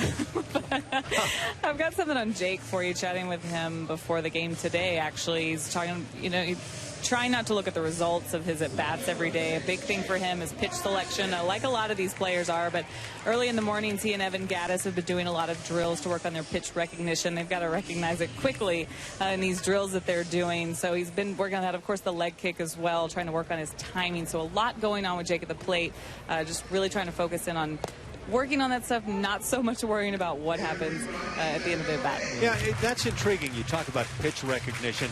I've seen the old video clips of, I don't know if it was George Brett with ping pong balls coming at him in different colors that represent one pitch or another. Numbers. And numbers, yes. Yeah. And you're supposed to be able to read the number on the ball. You know what these recognition drills look like, Julia? What's that? I was just curious. Oh, do I know what they look like? Yeah. I know they're not taking any swings. They just have to say yes or no as far as if it's a strike or a ball. Oh. And I believe the pitches are, it's a much shorter. It's not as far back as 60 feet. I think they're a lot closer in as well, so you're having to do it quickly. Check swing, ground ball off the bat of Jake Marisnick, and the play is made. Marisnick hustling down the line, and it's a part of his game, and so many of the guys on this club. It's just exercising those eye muscles, and we used to do that in the minor leagues as well. It's really taxing. It wears you out mentally, because at the end of the day, you'd notice that you were a little bit more tired. But Marisnick and Julia touched on that leg kick, and I was asking him, making that change, get that leg kick, and the idea for him is to stay back a little bit longer. What do you do when it's a breaking ball? You get a curveball. How do you hang a little bit longer? Look, it's about the hands, in my opinion. Yeah. And if your hands don't enable your elbow, lead elbow to come up, and or your lead hip to start to rotate, you can take. Jose Cruz used to take some of the longest strides from feet almost together, kicking the leg up in the air and taking long strides, but the hands would stay in position. And that held his shoulder in position, and along with it held the hip. Jose Altuve will ground out a quick 1-2-3 inning on ground balls here in the 5th inning. As the Astros bats remain quiet, it's 3-0 Detroit.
For the Astros 3-0. It's the top of the 6th.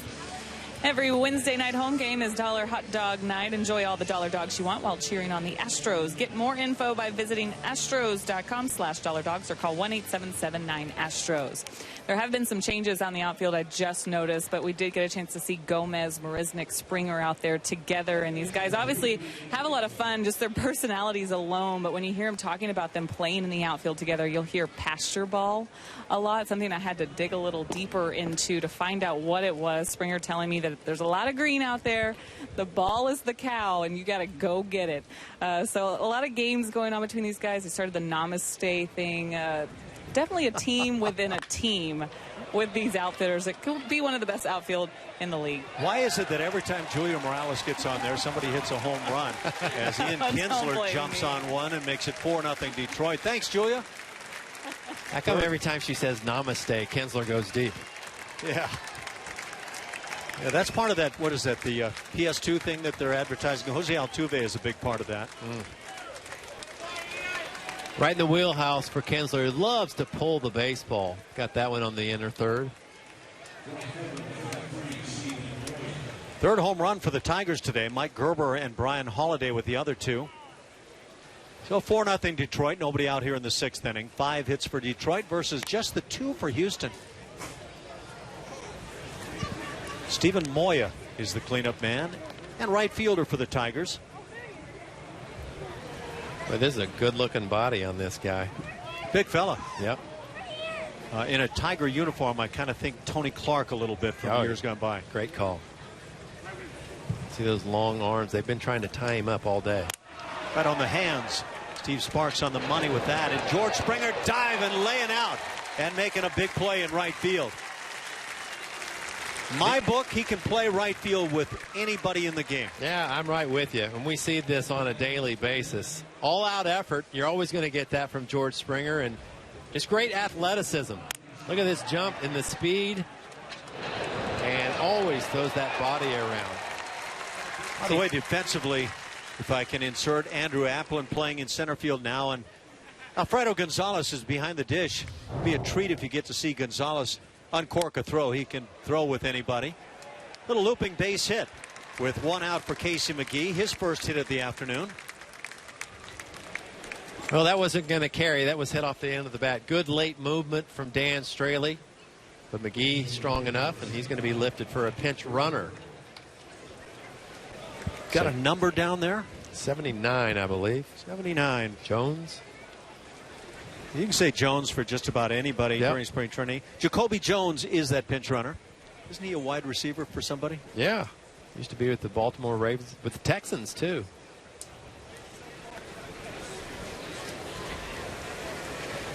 Doesn't look like the same guy, though. It's got to be, though, right? It has to be.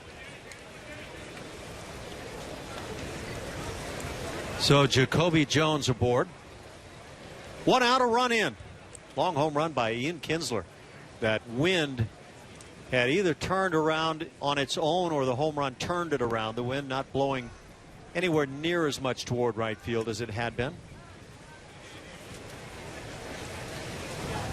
Straley brings the breaking ball. 0-2 the count. So here we are for the Astros, game 15 of the spring. What one thing or multiple things have kind of jumped out for you to this point? That's a great question. I think the first thing that I noticed during spring training was the defensive capability of A.J. Reed. I was very pleasantly surprised to see him move around. He'd lost 20 pounds, and I'd never seen him play defense. And just seeing the way he moved, his soft hands and his range, I thought were very impressive. There's your snap throw from the knees from Gonzalez. I don't know if anybody's got a radar gun out, but this guy, again, A.J. Hinch yesterday being interviewed by us up here in the booth, and A.J. Hinch said he throws with more velocity than any catcher he has ever seen in the game. That's a big statement. That is a big one. We've seen a lot of power arms from behind the plate. But he caught my attention a few days ago. Ground ball back to the mound. It gets by, but Correa's there and throws on to first. Nothing on the throw, and it cost him. They'll get the out at second base. 6 unassisted. But Gerber able to leg it out. But after a strikeout, I saw Gonzalez throw it around the infield, throwing down to third base. And my head just jerked around after seeing the throw. It's funny when you see that special of an arm. And I think you usually see it because of the carry that a guy gets. You notice that it's really quick. But sometimes a guy's carry on a four-seam good fastball that he's able to throw, whatever position he plays, is the difference maker. And with Gonzalez, it barely dips at all at throwing down to second base. There's actually, for my eye, sometimes the look of something that's very soft. Not slow, but soft, because there's no fall to it. Yeah. It clotheslines across. Hovers. Yeah, it does. It hovers. Yeah. And Ken Caminiti was one of the first guys I ever saw that made me just stop and watch him throw. And, of course, Caminiti had to come behind the plate with us in spring training, the catchers, and show off and show what it was like to really throw down to second base.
I actually hit a guy like that back in AAA, and it was in a game with a guy going, and he flat whiffed on it, and it hit him in the thigh. There were two me's. There was one that could throw early and one that couldn't throw at all later. I think two me's are what every major leaguer goes through, though, right? Yes, to some extent. I don't know if Pudge Rodriguez ever had any. He probably could still come out of retirement and throw better than the second me, but I think a lot of guys have two me's, their actual career and what they talk about after they're done. Yeah, that's right. That's the third me that we'll talk about someday. Into right center field, that's handled. Making the play is Applin. That'll do it for the Tigers. They get a run on the solo leadoff home run by Ian Kinsler and lead it 4-0. Hi.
Nothing lead for the Detroit Tigers as we play at Osceola County Stadium in Kissimmee. 2000.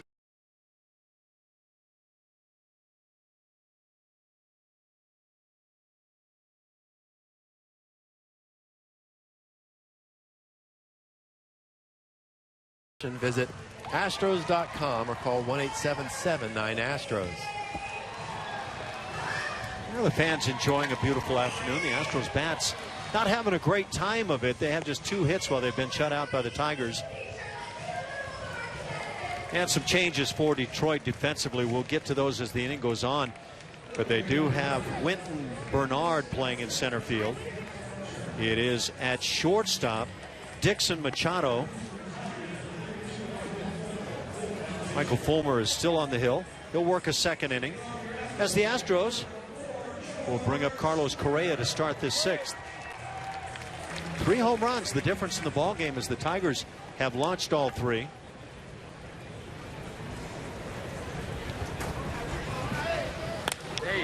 Line shot into left center field. Solid base hit. It is George Springer rather than Carlos Correa, excuse me, as he gets it started. And for George Springer, his 2nd hit of the afternoon. Anybody remember Game 4? Astros against the Kansas City Royals. Check out this. Inside fastball. Drawing those hands close to the body and launching one into the Crawford seats. And look at that. Pacing one the other direction. 4 hits in total for Carlos Correa. Look at him stab the butt of that, the handle of that bat toward the baseball, keeping the barrel way behind his hands and unleashing that power. 4 for 4. Wow. Was on base 5 times in that game. 20-year-old Carlos Correa. You worked those games. Do you remember that feel as the runner goes? A pitch runner down at first base. It'll be a stolen base. We've mentioned the Astros not employing a lot of running game this spring. Yeah. But very successful here. Yuri Perez is the guy with the stolen base. Got a great jump. And the Astros deciding to try to force the issue now. Down 4-0. Yuri Perez has had a great camp for the Astros. He's on second base now after pinch running, and he can do a lot of things. I think he's a good insurance policy and a guy who can run. If you end up bringing him up sometime during the course of the season, he can do just that. He can steal a base. Yeah, the big thing with the Astros, and it's always a good problem for guys like this, is that there's just no spot available right now. When you've got George Springer and Carlos Gomez. Outfield's flooded. And Colby Rasmus and then Jake Marisnick. And then you've got Preston Tucker looking for any kind of love.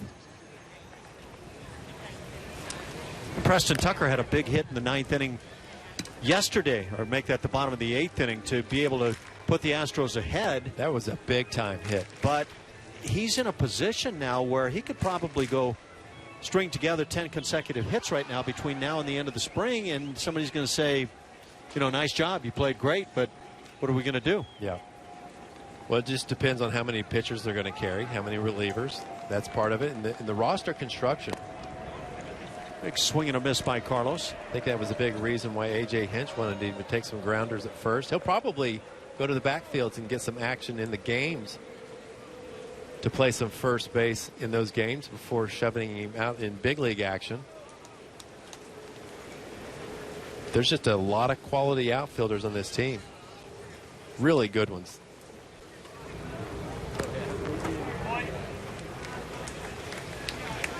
Nice job by Holiday behind the plate. Look good back there. Very competent catcher who may be on another team's roster. He's looked good with the bat, and he just finds himself in one of those spots where he's not going to move forward into that starting position with McCann back there for a while unless McCann falters. 3-2 is taken for ball 4. So Correa draws the walk. Well, this is on the heels of the single by George Springer. Sorry, Ash. This is interesting right here. It was just 4 days ago Colby Rasmus came to the plate against this pitcher, Mike Fulmer, and he hit a 3-run homer on a hanging changeup. And don't think Fulmer doesn't remember, and don't think Colby Rasmus doesn't remember. One of your buddies, knuckleball buddy, Danny Worth, is now the pinch runner down at first. Well, he's a good 6-7 years away from giving that knuckleball a try. He's had a nice spring training with the bat, and he's an excellent defender, Danny Worth. Boy, is he. Watched him take a very impressive, and this is going to sound silly to some people, but kind of an infield drill, moving around the infield. Spent about 4, 5, 6 days ago, and I was kind of struck just watching his abilities in the infield. Colby Rasmus with a third AB of the afternoon. He's 0 for 2. So how do you like that? After Colby Rasmus hit that 3-run homer off of Fulmer a few days ago, he gets the very same pitch, that changeup again, to lead off this at bat.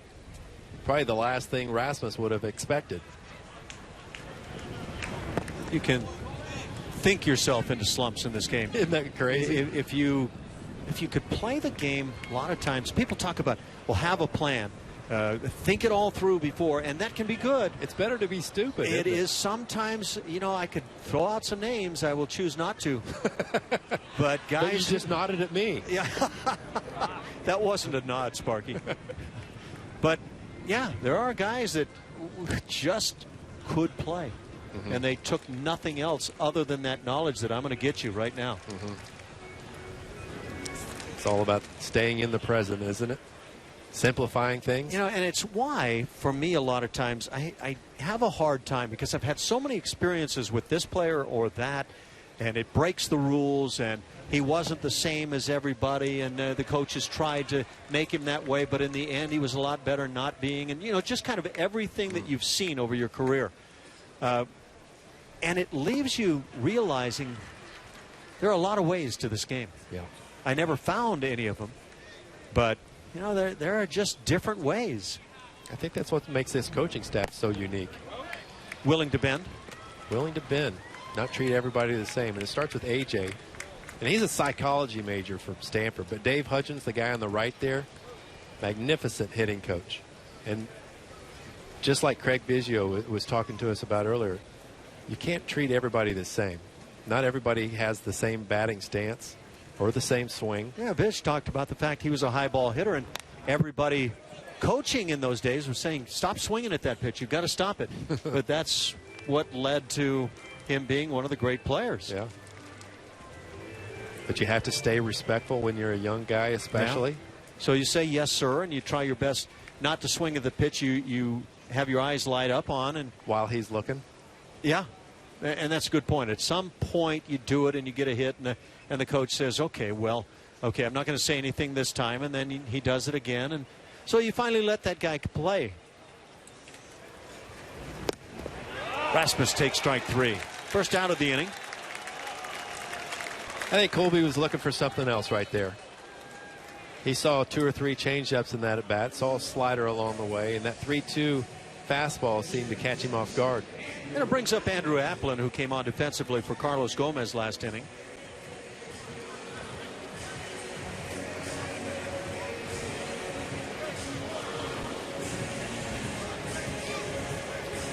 It's a simple game, I've been told, but it is sure difficult to play.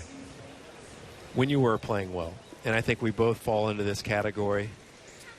We weren't great players by any means, but when we were playing well, it seemed pretty simple, didn't it? Absolutely. And it was without a lot of thought, because you suddenly find a groove, and therefore, did you take a plan to the plate? Well, you tell somebody, yeah, I had a plan. Well, my plan was to go up and swing hard because I knew I was going to hit it hard. Your mind was clear. Yeah. So it's hard, I think, for a lot of people who played the game to stop and say, okay, I'll buy into everything I'm now hearing in the game. There are a lot of great thoughts and a lot of great thinkers in this game. Sometimes you have to just get down and dirty and play the game. Little looper into left field, coming on with a nice jump to make the play is Collins, out number 1. Well, the last second lateral movement on that fastball from Fulmer got off the end of the bat of Applin. Good looking swing, Applin. Everything you ever hear about Applin is what a great defender. But we've seen some good things at the plate this spring too. John Singleton gets a third at bat. 0 for 2, put a couple of balls in the air this afternoon. I find myself really pulling for John. Yeah, he's a nice fella. And he's given everything he can. I think he's got a world of talent. Big swing. I like that. Stay aggressive. But it's Tyler White. It's A.J. Reed. It's Matt Duffy. Marwin Gonzalez. Marwin's going to play some. There's no question. But who are the guys vying for that spot right now? It's the 4, along with John Singleton. Valbuena will play over there some. Yeah, and of course you're not going to see him there against a left-hander. Right. What will you see with a left-hander on the hill? You'll see Valbuena play some, but not every time, I don't think. Might see Duffy at third and Marwin Gonzalez, who's a switch hitter, at first in that scenario. So does Duffy become a guy that factors in on this roster. There's a drive to right field, and this is going to bed down up against the wall. It'll plate one run. Second runner coming to the plate, and the Astros have put a couple of runs on the board. Two-run double by John Singleton as the Astros try to creep back in. It's 4-2 here in the sixth. Well, this is what you're hoping for. This is what you're hoping for John Singleton, too. Will this propel him to greater things the last 2 weeks of spring training? And look at that. They cover that outside corner. Was out in front of a changeup just slightly, but barreled it. And he doesn't have to get all of it to one hop the wall in right center field. Loads of talent. And I'm happy for him. That came with 2 outs. And now in that spot at second base with Colin Moran at the plate. Moran's such a good hitter. You better have a good jump at second base. Gary Pettis, the third base coach. We talked about yesterday's game, how aggressive he was last year. It's his first year with the Astros, sending runners, especially with 2 outs. He's going to test you. And he knows outfielders' arms with the best of them. He's going to make you make a perfect relay. And why not? With 2 outs, that's the time to do it. And Singleton is well aware on second base. He's going to try to get a big lead, a big secondary lead, and be on that front foot. As soon as that ball gets in the hitting position, he'll be off at the crack of the bat.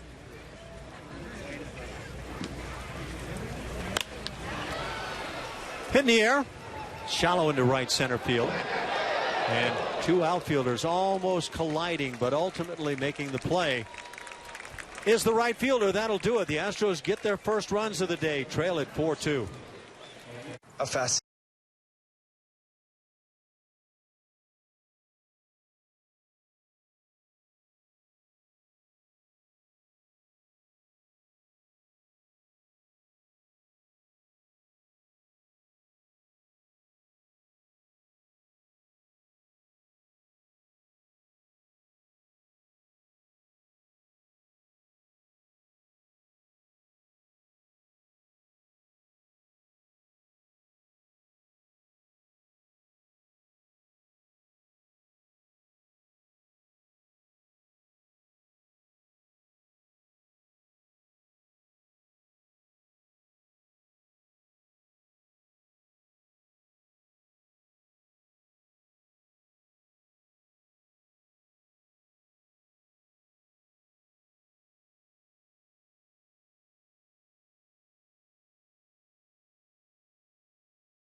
The Astros have picked up a pair of runs. Carlos Correa done with his day's work. The Astros have made some changes defensively. Danny Wirth now picks it up for Correa at shortstop. Nolan Fontana is the second baseman. We've mentioned Andrew Applin in center field. Yuri Perez is in right for George Springer. Alfredo Gonzalez behind the plate. So, a little different look for the Astros. Colin Moran still at third. Jake Marisnick in left field. Those are the holdovers, along with John Singleton, who just came up with one of the big swings of the spring for himself personally. Singleton, a 2-run double with 2 outs in the 6th inning. Shot to center field. Applin is there and makes the play.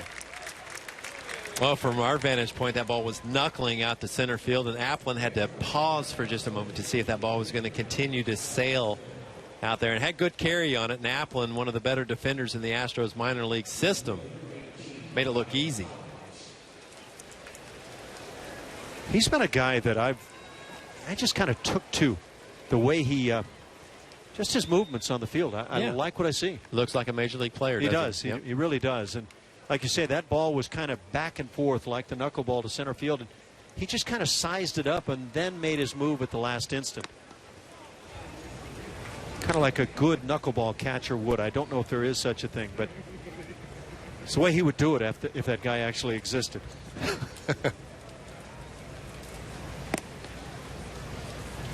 That pitch floated up there from Dan Straley as if maybe he was trying to toss a knuckleball.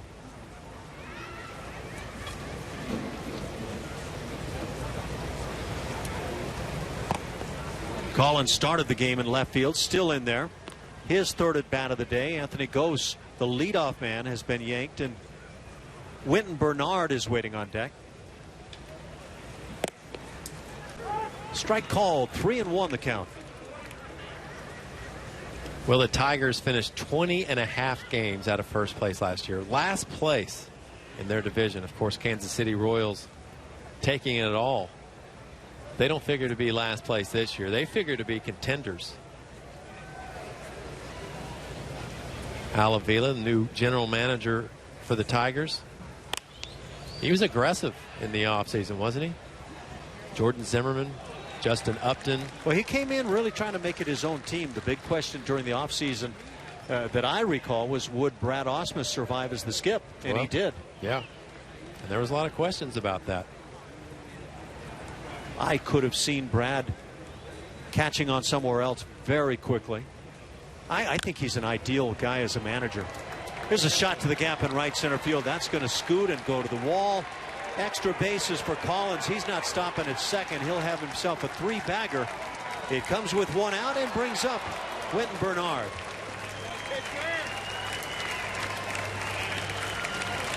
I just shot that gapper into the right center field. Long way to go out there. It's symmetrical here at Osceola County Stadium, and it juts out in that direction, probably a good 400 feet away. And you're just making sure you get clean throws into third base on the relay. Dan Straley backing up third base as that throw got away. I had the pleasure of managing an A-ball team in the Florida State League here on this field. Yep. Way back when. The pleasure. It heats up. It's humid. It's tough. And it's a big ballpark for those kids at that time of their careers. 410 from almost gap to gap in center field. Infield draws in. The Astros trying to get some work in that regard. Down 4-2 in the seventh.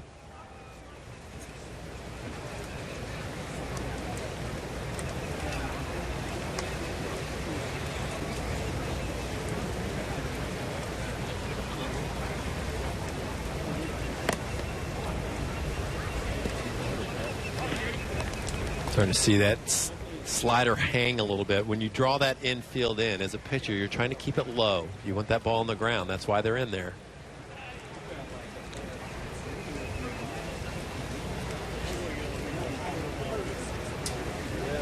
The 1-1. They abused him with that slider. That was a good tight one from Dan Straley. Dixon Machado, who came on defensively for Jose Iglesias at shortstop, waits on deck. Orbit has had a fun spring. I don't know, how much does a mascot have to get in shape over the spring? Pop up in play. And Gonzalez quickly over there, keeps the mask on, a la Brad Ausmus in making the play.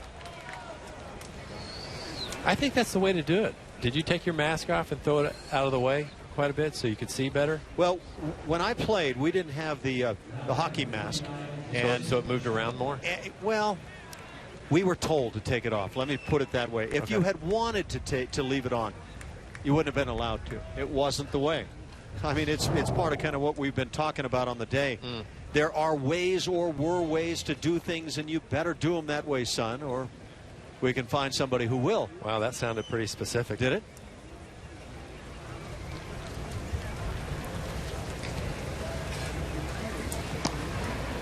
Two outs in the seventh. Dan Straley continues to work that bullpen quiet for the Astros down the left side. Tommy Field waits on deck, one of the replacements now for the Tigers.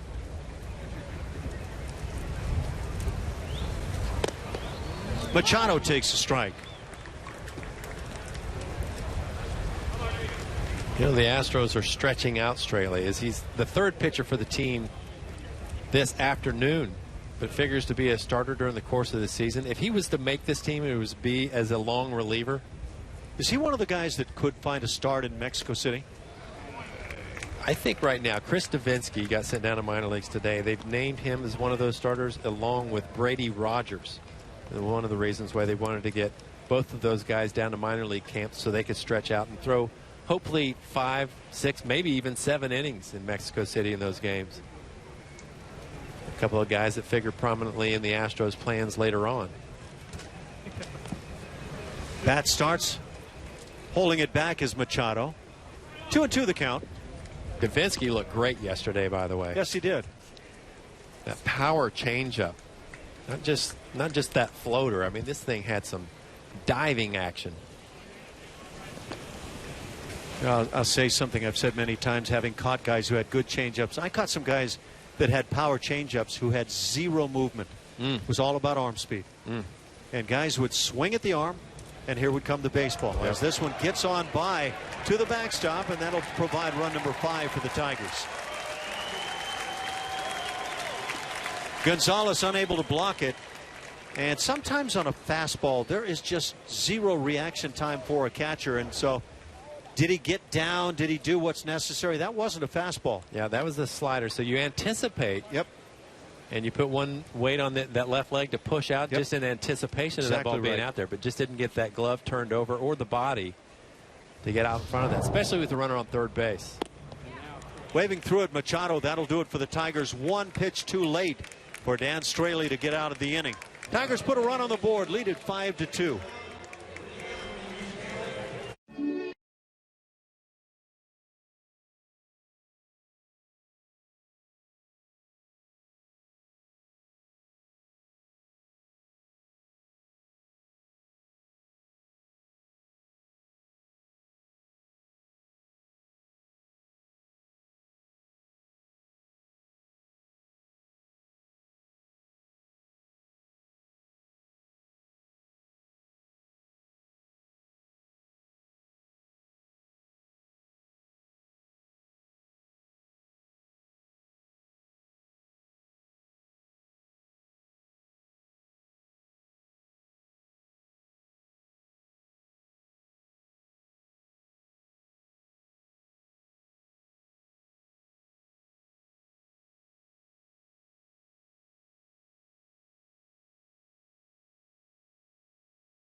Osceola County Stadium, Tigers 5, Astros 2.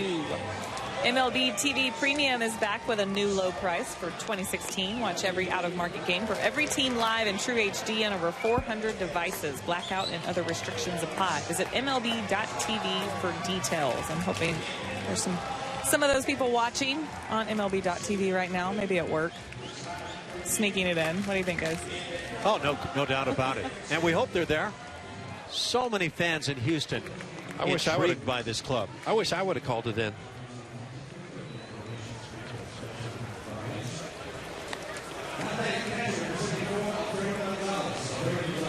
So here we go to the bottom of the 7th inning. 5-2 Tigers lead it. They've out hit the Astros 7-4. The Tigers have the 3 home runs on the ball game. The big swing for Houston, a 2-run double off the bat of John Singleton.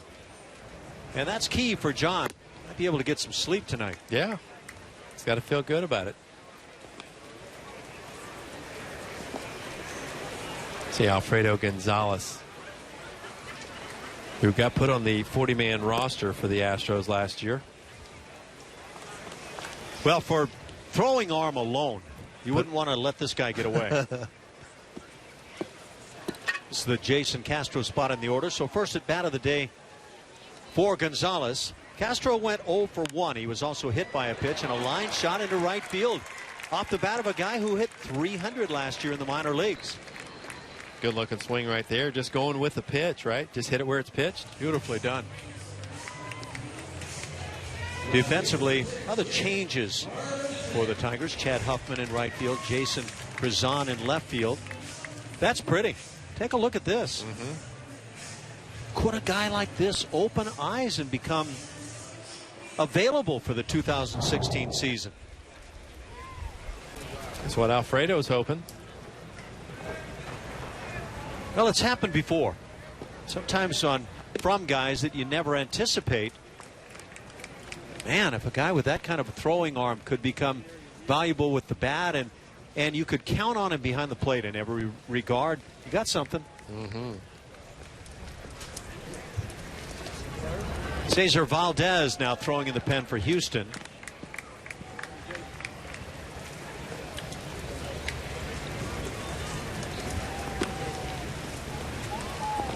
.30-year-old from Mexico. The Astros are able to get him. I believe he pitched for Tabasco in the Mexican League last year. And man, is he impressed this spring. Well, the Astros team pitch ERA still under that 3 mark. Yeah, they've been fantastic. Still leading ERAs among clubs during the spring. So they pitched well, and that's exactly what they did all year last year. Led the American League in team ERA. I think blanket statement when you're talking about this Astros, just in spring training alone, they've stayed ahead in the count. They've gotten ahead and they've put the offense of the other team on the defense. A lot of weak contact, a lot of strikeouts, low walk totals.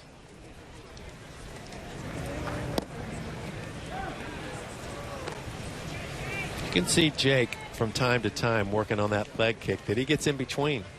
Gets that foot out there, and he's not ready to pull the trigger. Let me ask you this. I was on some Astros clubs that didn't provide a whole lot of runs, but the pitching was just great.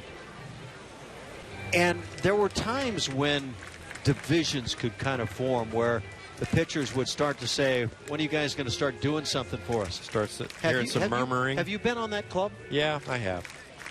One way or the other, whether it's the pitchers or the hitters demanding a little more. Right. Yeah, and every once in a while you'll get somebody emotional in the dugout, blurt out something in a something tough that moment. Shouldn't be said. Yeah, absolutely. And that happens during the course of the season. It'll happen on good teams too, but it's unfortunate. I mean, it shouldn't be that way. Rusnick hits it in the air to left field. Not much breeze messing with anything right now, so that fly ball is handled.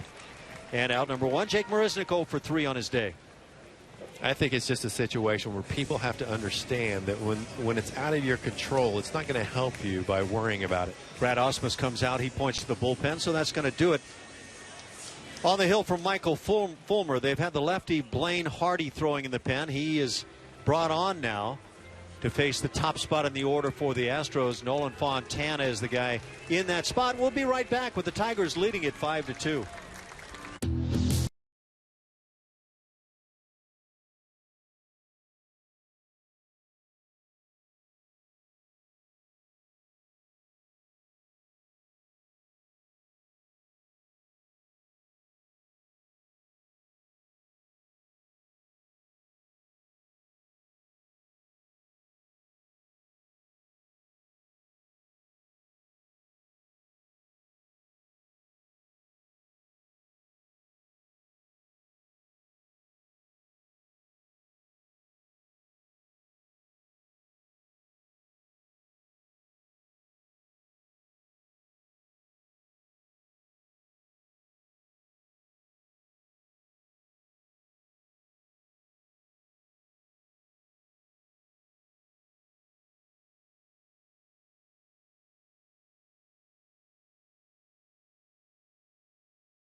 Kissimmee. Astros batting with a man aboard and one out. Nolan Fontana in the Jose Altuve spot in the order. He will bat against the left-hander as Brad Ausmus plays a little mid-season baseball, bringing on his lefty. The Astros continue to have right-hander Cesar Valdez throwing in their pen down the left side, so no doubt we'll see him as we go to the 8th inning. Fastball, curveball, cutter, and a changeup. And for Blaine Hardy, he came out of the bullpen for the Tigers last year 70 times with an ERA right around 3 and almost a strikeout per inning. He did a great job. Little slide piece misses away, a ball and a strike. You know, one of those tough at bats for Nolan Fontana as he gets dealt with in that midseason style. Well, he will see some pitches. I would say he sees a full count during the course of spring training as a balk's called right there. Joe West with the call at first base. So Gonzalez jogs on down to second base. Past that 45-degree imaginary line. Joe West has called that twice. Nolan Ryan used to say when they throw over on me as a base runner, they're not throwing over because they think he's going, throwing over because they think he can't get back. That's classic.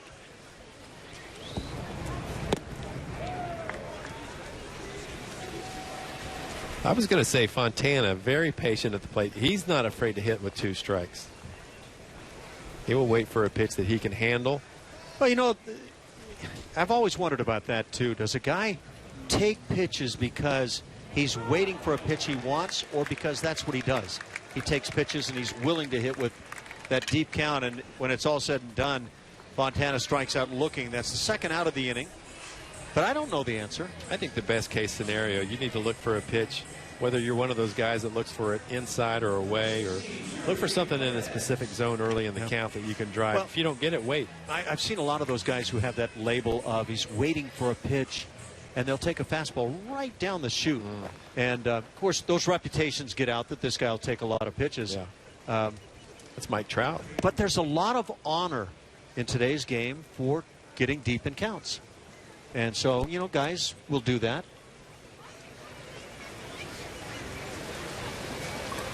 Type of player you are, too. Fontana's a table setter type player.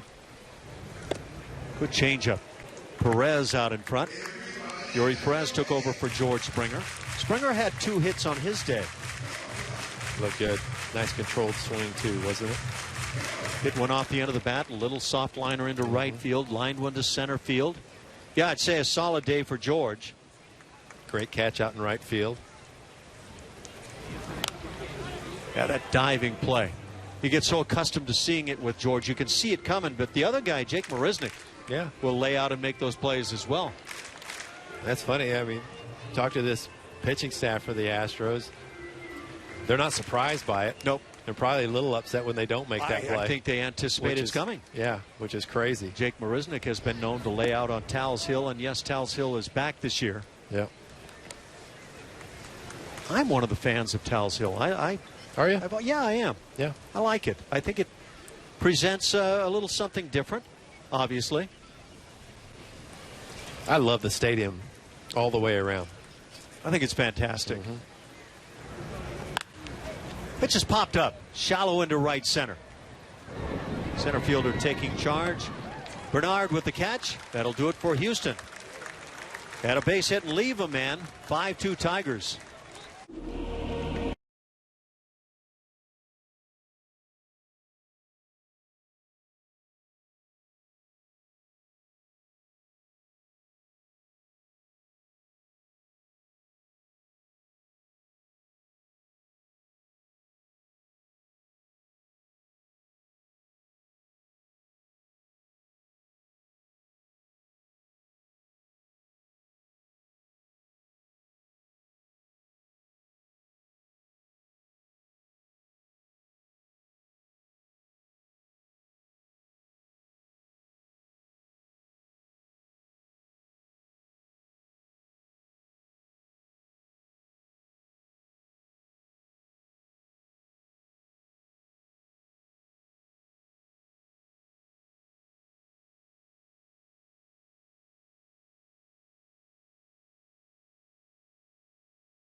We move to the top of the 8th inning.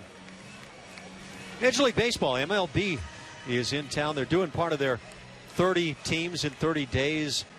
And tonight they will expose the Houston Astros. John Smoltz is in town as part of that. And Julia Morales got to interview John Smoltz, a Hall of Fame pitcher, and take a look at what Julia has in store with John Smoltz. And here we go. Yeah, big year for this one right here. John Smoltz joining me now, Hall of Famer, elected 2015 January, and of course we all watched Craig Biggio have his special year. You right alongside him. I want to start with you. How are things in your life, Hall of Famer? Well, it doesn't seem real, right? Until I get back there next year. I don't know how Craig feels, but last year went by such a blur, a busy schedule, an atmosphere I never was accustomed to or used to. And I don't think I breathed too much while I was there. I'm really looking forward to just relaxing and taking everything in my second year. Actually, I think that's everyone's response to me, to former Hall of Famers that say, hey, next year you're really going to enjoy it. This year kind of goes by really fast. Well, you're getting a chance to hit up some of the spring training facilities here with the Astros today. What are some of the things you look for as you head into Kissimmee? Well, excitement's in everybody's camp, but not the future of really knowing what your chances are. And this club experienced that last year. We know about the rebuild. We know about how close they were. There's a general feeling with the acquisitions they made in the offseason that this team is primed to really make their move and go deeper. Whether or not hitting philosophy will maintain the same and the fact that they strike out a lot, I think this team has an opportunity to do something special for some years. Good, young, excitable players, and I think the pitching staff has a big chance to duplicate or come close to what they did last year. Of course, we want to hear your thoughts on the pitching staff, some of the arms they have, the bullpen as well. We'll get to them in a second, but starting with guys like Dallas Keuchel and how this staff revolves around this guy, this ace. What do you think of him? Does he remind you of anyone that maybe you pitched with, pitched against, saw in your career? Well, I mean, Tom Glavine comes to mind, but he has a little bit more action on his pitches than Tom Glavine did. For him to do what he did at home in his ballpark, that is unbelievable. I don't know there's any way that any player could go through a season, not lose a game in a hitter-friendly ballpark. I think this guy has just come into his own, of course, Cy Young winner. I think it'll be interesting to see how he matches last year. The pressure of doing something that, this came and involved, and he deserved the Cy Young. It's going to be interesting to see mentally how he prepares himself, because the next year after a Cy Young is always a higher expectation, and I had that privilege to go through it in 96, and statistically it didn't work out in 97, but I felt like I had a better year. So things don't always work out consecutively, but I'm excited to watch his progress. You would know something about that. Let's get to the bullpen and the guys that they brought in last year. That was one of their strong points, bringing in a guy like Ken Giles that throws hard. A little bit different than the bullpen that they had last year. What are your thoughts on these guys that make up the pen? Well, it's interesting. Last year's pen, last result, last feeling doesn't always indicate that it wasn't a success. They made some adjustments. That's a big part of the reason why they got to the playoffs. Unfortunately, couldn't close the deal, so they made some changes in the offseason, got some more power. This is a bullpen, surprisingly enough, they had the second most strikeouts in the bullpen without having prototypically a lot of hard throwers. Giles, transition, coming over from a team that wasn't expected to win to a team that's expected to win. That'll be an interesting dynamic. It's okay to have competition in a ball club, but what really helps them now is they've got more strength in numbers, and they can certainly end a game in a fashion where it's a little different in the year last year. So that has always been an intriguing part of this organization, who not too long ago didn't think that was as an important part. So they've adjusted to their own philosophies and made some changes. You with the Braves, when they were getting good back in the 90s, does this team maybe remind you of times that where they were going through maybe rebuilding or just kind of creating their own identity at the time? Yeah, it really does. I mean, the young pitching staff, a kid in the name of Carlos Correa, reminds me, not particularly same position, Chipper Jones, but here's a guy that's come on and rookie of the year and certainly looks like to be a stud.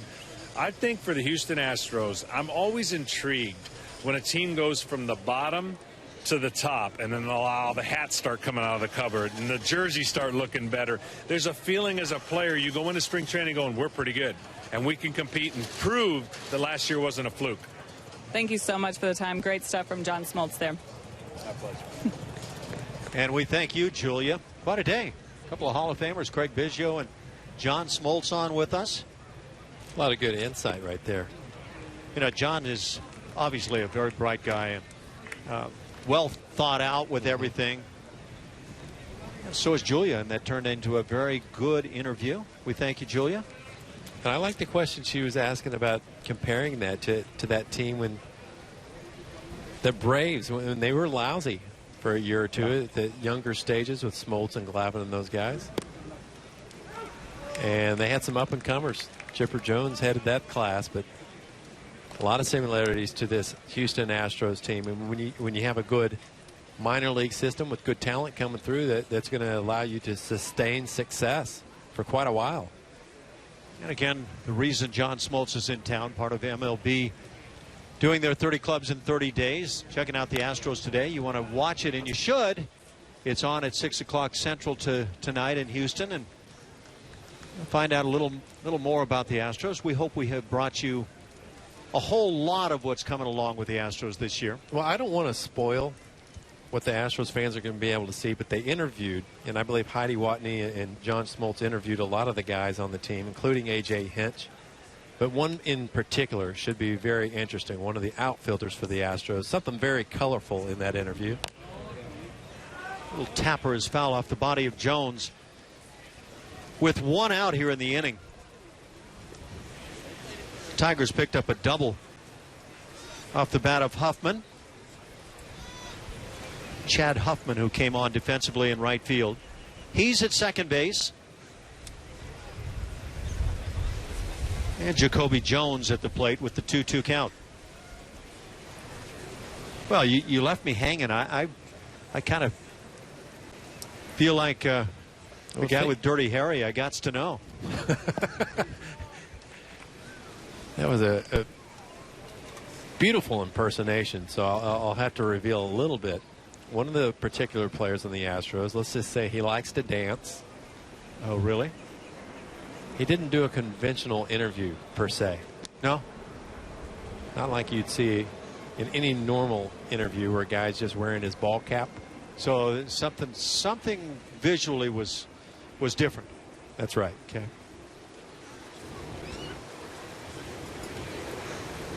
That's too bad we didn't have J.J. Watt in town to kind of, I don't know, go along with things a bit. Maybe he was in town.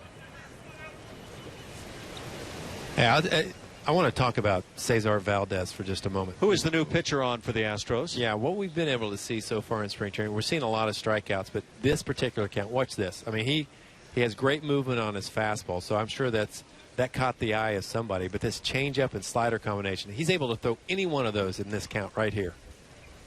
Your 3-2 pitch. Is that the slider? That was the slider, just missing. And he's usually been able to execute it. Tell you what you'll get a lot of times on that pitch is the little half swing with the bat starting early. Yeah.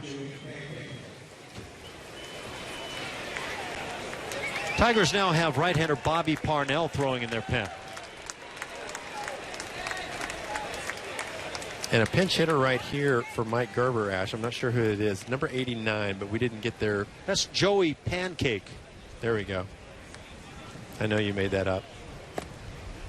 I've been known to do that.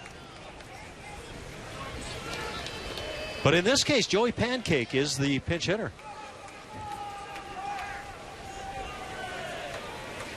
Unless it's Joey Pancake.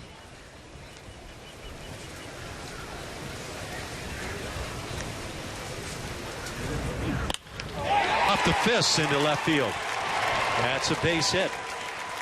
Lead runner Huffman will have to stop at second base. Didn't get a good jump on that ball that clearly was going to get over shortstop. Yeah, maybe from Huffman's vantage point, that ball hit off of Pancake's bat wasn't going to carry, right, Ash? I'm going to go with what you said.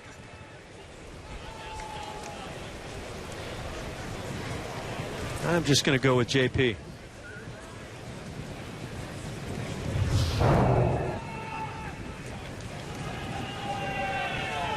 Eighth inning, a 5-2 Tigers lead. Bring the corners in right here. Third base Moran, even with the bag. Yeah, it's one of those times where if you get the sharp ground ball in the corner, especially third base, you have the chance for the double play coming through home plate. Ball hit a little less sharply. Well, maybe the sharp one, especially if it moves that corner infielder towards second base. You'll try to go towards second base. Anything softly hit, you would come home to make sure you get that lead out. Three infielders on the right side of second, so they figure Focacciello is going to pull this ball on the ground. And with the late darting action on all these pitches from Valdez, probably will hit it on the ground.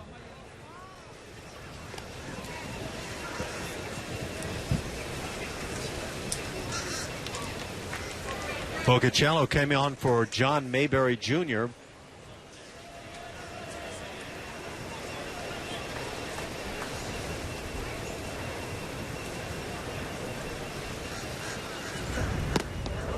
And a big swing and a miss as the count at 1-2. That's not a normal changeup. And you talk about some guys with the good arm speed and that changeup just hovers. This one has really good diving action. Gets a lot of swing and misses on it.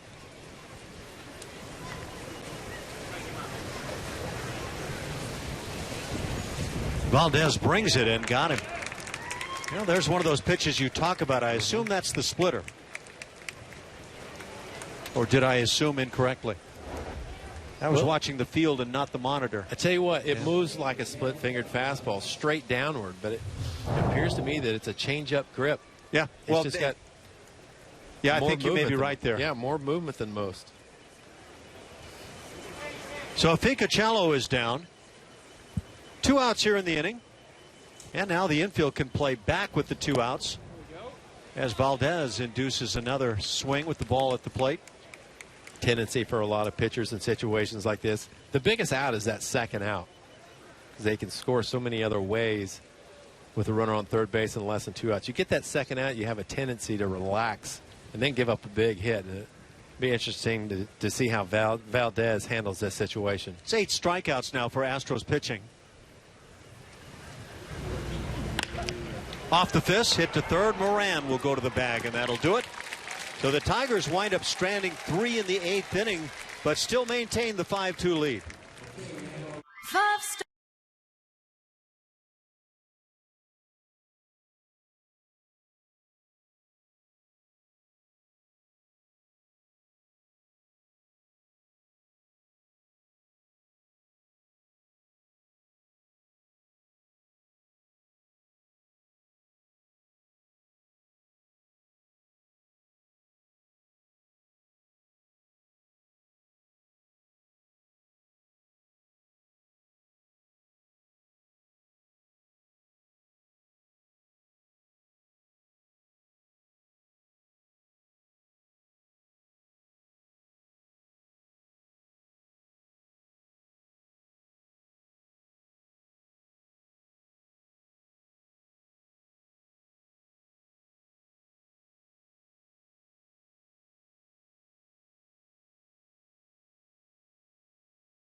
Welcome back. It's 5-2 Tigers leading the Astros, bottom of the 8th.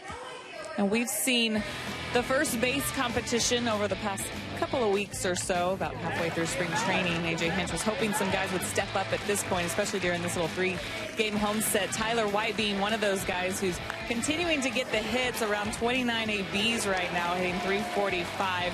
Has a homer we saw earlier this spring as well, but he's doing a really good job of impressing everyone offensively and defensively. And then John Singleton out there a lot today. We've seen a lot from him, but that 2-run double, you got to think that he's feeling a little bit better after connecting with one and driving it out there, driving in some runs, some struggles early in the spring. But here are the guys A.J. Hinch and his staff are looking at who will be at first base on that opening day in the Bronx, which is right around the corner. Singleton, White, Duffy, Reed. Now the at-bats are going to run out here pretty shortly as he wants to get these guys to play longer, deeper into games. So someone is going to have to step up, and that's what we're looking at, guys. I toss it up to you with your thoughts on this first base race so far, and where do you think it's going?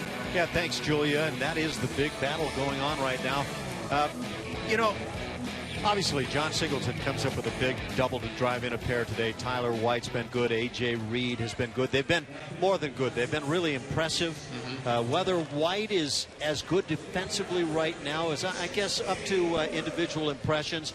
But Matt Duffy is a guy that kind of gets overlooked a little bit, but defensively has some really nice hands. He does. Matt Duffy, in particular, first base, he plays good around the bag. And I think Tyler White's the best hitter of those guys. And I think pure hitter. And I think he can handle it right now. Bobby Parnell on to work now for the Tigers here in the 8th inning. He's faced good competition in the sense that he went to winter ball and played for Licey in the Dominican Republic and held his own. He was the MVP of that league. And that tells you something, too. Danny Worth at the plate. A.J. Reed waits on deck, so we'll get a chance to get a glimpse of Reed at the plate. And believe me, he put together recently one of the great at-bats you'll see. And it's only a spring training game, but what a job he did battling and fouling off pitches and eventually grounded out. But you can see the quality in his work. Well, let's talk about quality. Who was he facing? He was facing Max Scherzer. That requires quality, doesn't it? Yeah, one of the best pitchers in all of baseball. And he got to 3-2. And he fouled off pitch after pitch after pitch. 13 pitches, and Scherzer was throwing everything at him. Changeups, sliders, everything. He saw them all right out of his hand. And drawing the leadoff walk, Danny Worth. And I think A.J. Reed eventually is going to be a star in this league. Of course, 34 homers as a minor leaguer last year and 2 stops. He's a big fella, and you can see big numbers coming out of him, can't you? Very athletic, too. I mean, don't let this body fool you. I mean, he's put together pretty well now. He's gotten himself in pretty good shape right now. He feels great about it. And he says he feels like he's got an extra step range-wise on defense. And I would imagine it'll play into some pretty eye-popping numbers offensively, too, this year. And you have found him defensively to be more than adequate? That shocks me more than anything I've seen all spring. I didn't expect to see a guy that could move around, that was this light on his feet and this soft with his hands. Then I saw A.J. Reed this spring. How much weight lost in the offseason? I think he said 25 pounds. Lost 4% body fat. He said he eliminated fast food and soft drinks completely. That was the big change. I would never eat.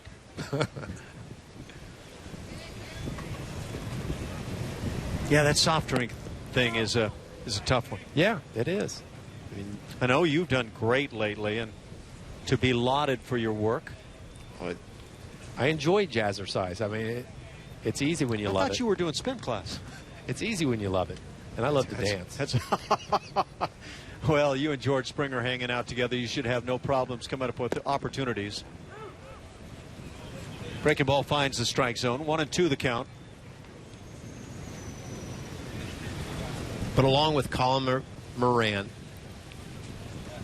Tyler White, who just seems like a slugger to me, A.J. Reed looks very advanced at this stage of his career.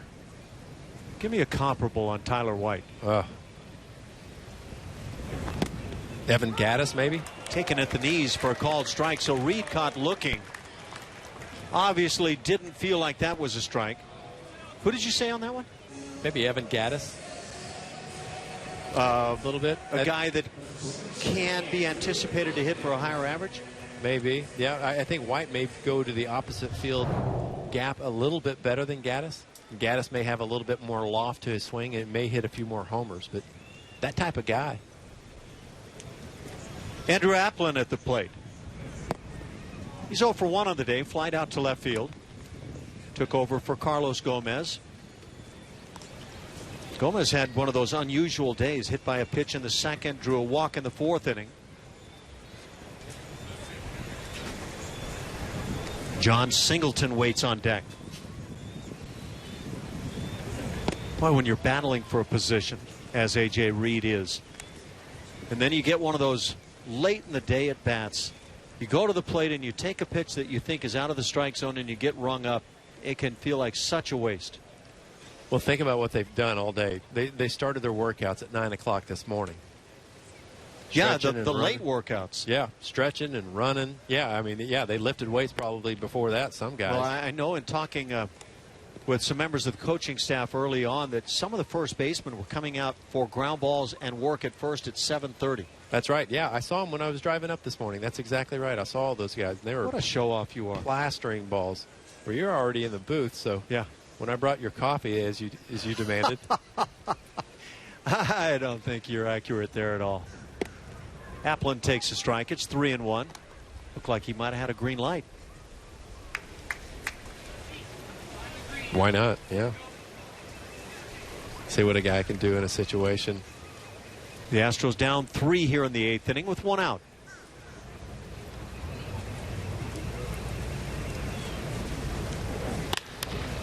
Hit to second. They'll try for 2 and get the lead out. And the double play. 4-6-3. That's a tough one to turn. But they get Andrew Applin. And that'll do it for the Astros in the 8th. 5-2 Detroit.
Working our way to the 9th inning.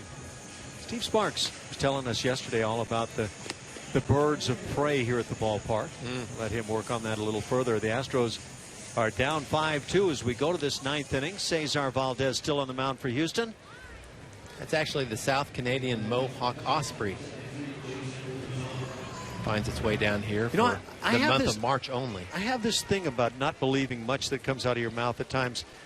So forgive me for not just jumping right in, but you're being serious there, right? Absolutely not. That's what I had a feeling. Jason Krazan at the plate. Takes a strike.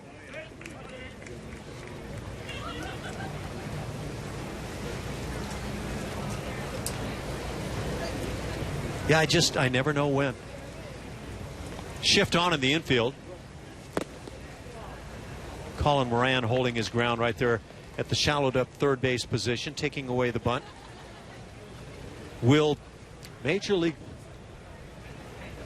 players be inclined to take advantage with the shift on? There's one shot through the second base positioning. And so it's a leadoff single for Krazan. And for the Tigers in double figures with hits.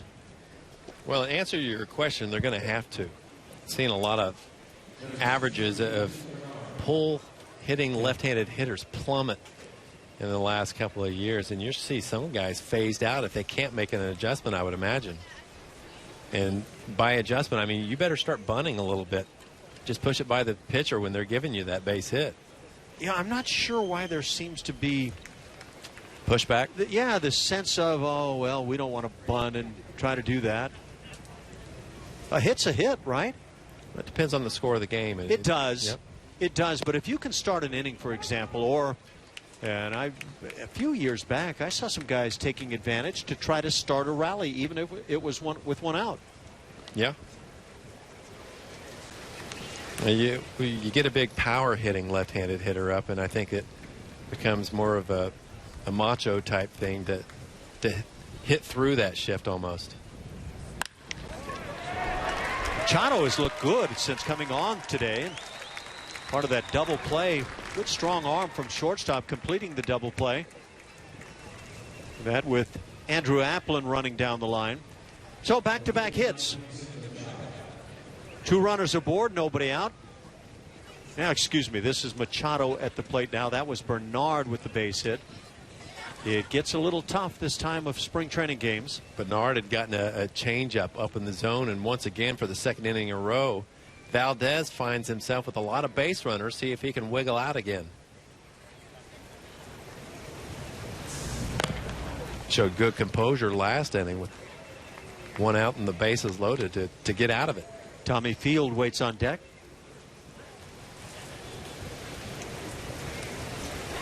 Double play would come in nice for the Astros right about now.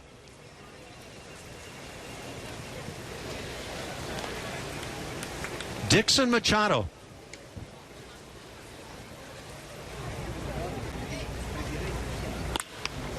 Line drive, glove. That's all they'll get. Nice play at second base by Fontana. And out number 1. Well, he hit it right on the nose, but it was slicing. Started right over the head of the pitcher Valdez, slicing toward Fontana, who'd gotten a good jump. He was able to flag it down. Luckily for the Tigers, Crizan able to scamper back to second base to avoid the double play.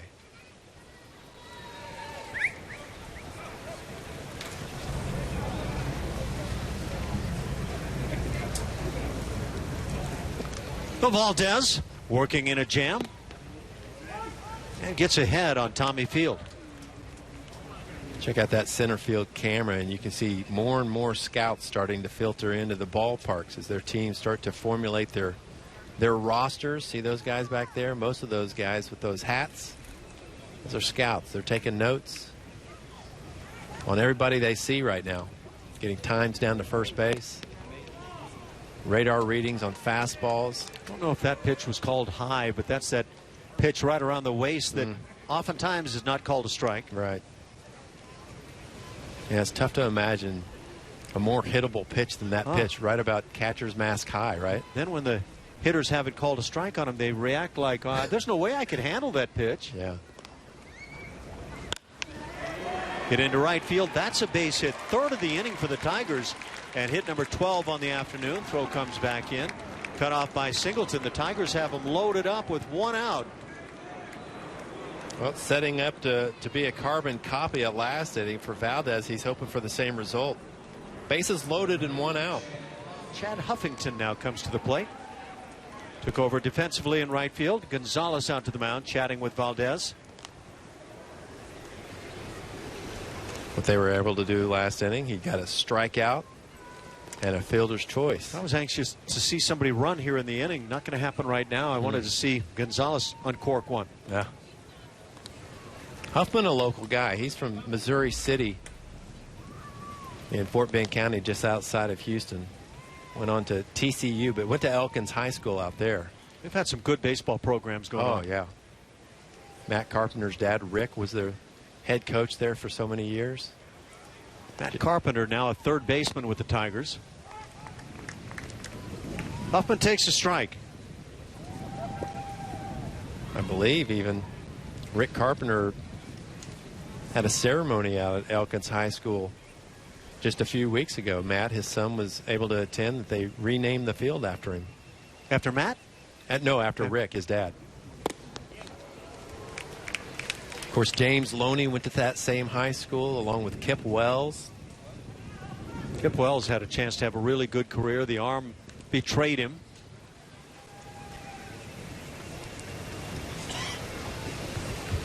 The Astros have a left-hander throwing in their pen. Somebody from the minor league camp today. I believe that's Drake Britton. Yes. Yeah. Yep.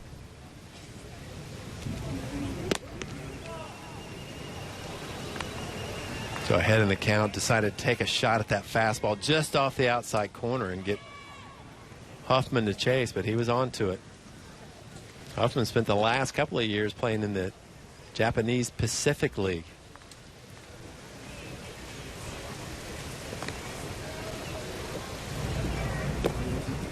One, two is taken low. Got a call up back in 2010 with the New York Yankees. 18 at-bats as a major leaguer. A lot of stories about guys, Ash. Long time minor leaguers not getting much of a chance to be a big leaguer, right? Tough business, and there are guys that never make it that have the tools. Oh, fastball gone away from Valdez. That's going to produce a run, and tough to pick up RBI for Huffman, but he's down at first base, and everybody moves up 90. Well, we could hear that thud from there, right on the shoulder blade of Huffman. And that one just getting away from Valdez. And you have to forget about it. You got to just go on to the next pitch. Tigers add to their lead, 6-2 now in the ninth inning.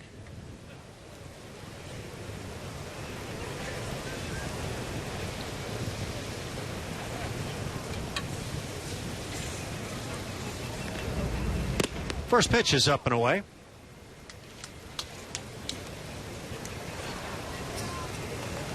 For the Astros, Michael Freeman is that left-hander throwing in the pen.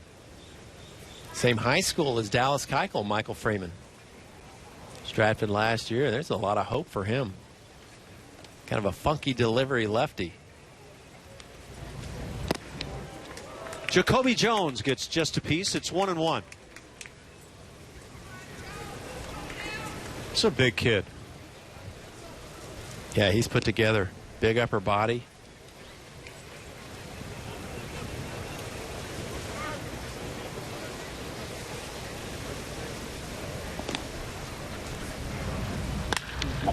Ground ball left side, diving stop by Moran. He'll get the out, but not the double play. Another run crosses the plate. 7-2 Tigers.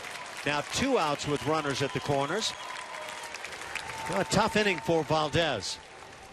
Pretty good stop by Colin Moran. Stumbled a little bit to get rid of that baseball, but made a good throw to Fontana. Almost able to get out of this inning with the double play. Joey Pancake now at the plate.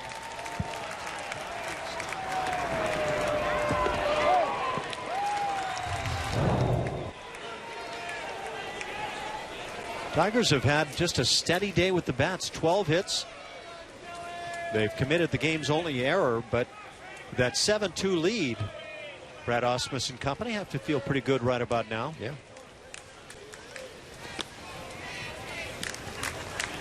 Read a good article, J.D. Martinez. Of course, last couple of seasons with the Tigers, great years for them, but he said in spring training, this is the first time he's really felt that he could come into spring training and just work on things. Launched his 4th home run, I believe, yesterday or last couple of days. Yeah, that was off Bud Norris.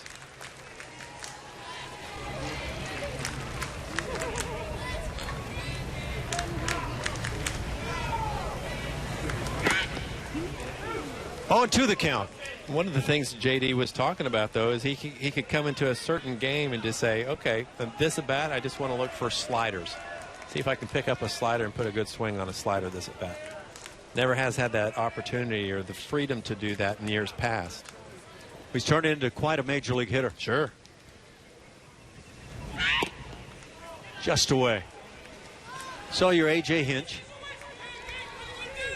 What do you take from a day like today? Game 15 on the spring. Could turn into an L. What do you pick up? Well, I would always continue to look for some silver linings. John Singleton, one of them, driving in 2 with that double into right center field. James Hoyt, the other one for me. Impressive. Yeah, he looked good. Yeah. And he's had a great spring training. Big, tall, right-handed pitcher, Hoyt. And he's caught A.J. Hinch's eye on several occasions because of that split-fingered fastball that he's brought to camp this year. So you keep him in mind if he doesn't make the club coming out of camp. Heck yeah. A guy that can really help you. Yeah. And I think they thought that James Hoyt may be able to help him last year, but he got off to a miserable start in AAA last year. Off speed and tap foul.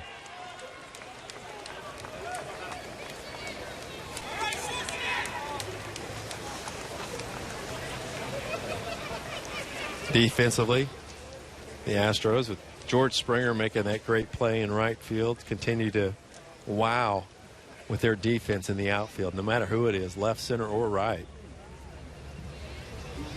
Tigers picked up 3 runs back in the second inning as they launched a couple of home runs. They've hit 3 long balls on the day. Strike 3 is called. That'll do it for the Tigers in the 9th inning. They add a couple. And as the Astros head to the dugout, they've got some work to do offensively, trailing 7-2.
To the bottom of the 9th inning we go. The Astros need to do it now or forever hold their peace. Trailing 7-2. Just 5 Houston hits on the day. As you get to this stage of the camp, I've already put the pressure on you trying to come up with that silver lining. Do you ever get concerned about a team that you believe is going to hit well but is scuffling picking up the hits? I just worry about making some of the fans fall asleep at the stands, especially when they're sitting behind the dugout. Yeah. And you see that young lady right there. You got somebody asleep right here? Has her feet kicked up right over the Astros dugout. You got to be careful about that. When you only get 5 hits, that's what happens. Yeah. Well, maybe she'll wake up for Singleton. He had a loud knock his last time up. That he did. A 2-run double in the 6th inning, accounting for the only 2 Houston runs on the afternoon. So John is 1 for 3, trying to start the rally in the 9th inning. Colin Moran has gone all the way this afternoon, playing at third base. He waits on deck. And Drake Britton comes on, left-hander for the Tigers. He'll work it in the 9th inning and gets ahead on Singleton. Britton, a local guy from Tomball High School, just up the road from Houston, Magnolia, Texas. A lot of sliders you'll see from Drake. His fastball sits in the low 90s. Good arm.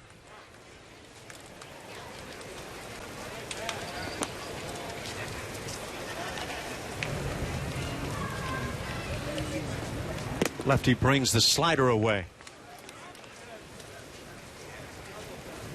Magnolia, Texas, just north of Houston. Actually, know the tattoo parlor where Britton got that ink. There's only one in Magnolia. I can't find any of your regular skin anymore.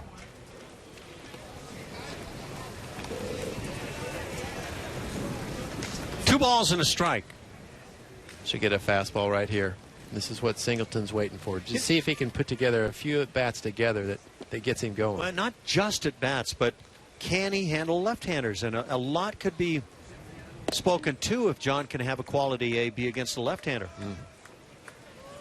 Because I think even if John were to get hot and seize first base, there's still going to be that question about what do you do when lefties are on the hill.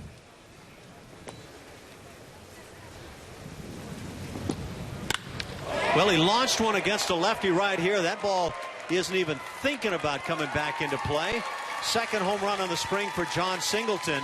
He has a double and dinger today, 6 total bases, and has driven in all 3 Houston runs. It's now 7-3. And he got that fastball you were talking about. He got it right where he liked it. I think he was looking for a pitch low and in.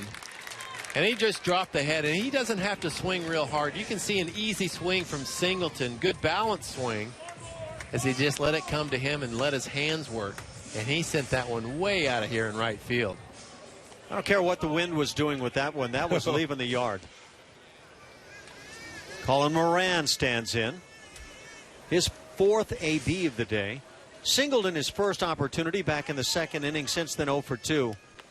So a 1 for 3 day for Colin Moran. I wonder if that woke up that girl behind the dugout. Would like to think so. Just the crack of the bat alone should have perked something. Ball and a strike as the fastball is taken.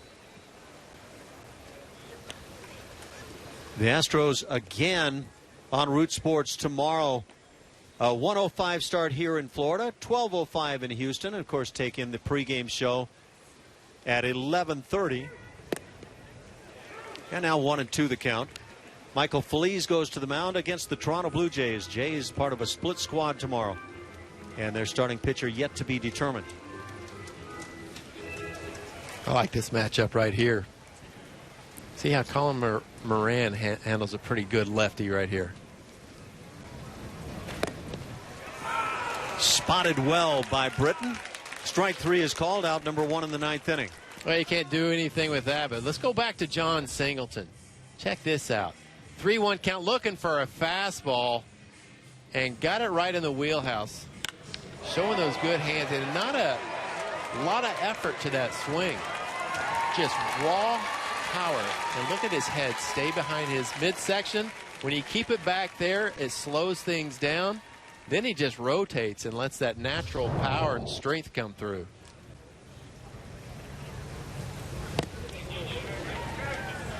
Gonzalez at the plate is 1 for 1. Very impressive at bat. That came back in the 7th inning. Gonzalez shot a line drive into right field just out of the reach of the first baseman. But one of those real pretty at bats. Alfredo Gonzalez, and a tremendous throwing arm.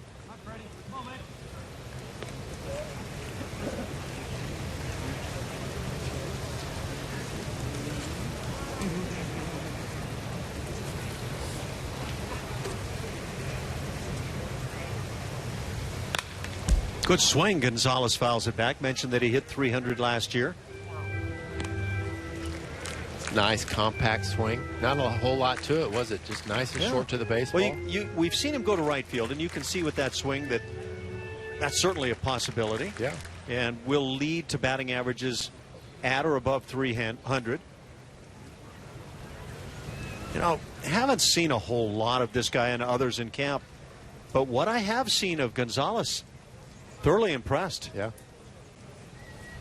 How much stock do you put into a guy that doesn't have major league service? How much stock do you put into a guy who's 2 for 2 on his spring? Right. Doesn't mean much, but it means that he's capable. Maybe. Right. Obviously, the path that he's on and the projection he is. I mean, the Astros protected him on their 40-man roster this last offseason, which leads you to believe they're very happy with the progression. But he's only 23 years old. But at what point do you continue to push him and give him possibly that backup role? Is it now, or is it a year from now? I could easily picture a guy like Gonzalez being one of those names that when teams are trying to make deals with the Astros, they say, among other names, we would like Alfredo Gonzalez as part of the deal. Yeah.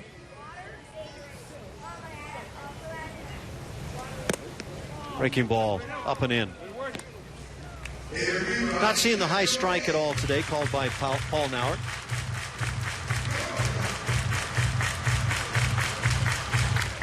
Is that a UT hat right there?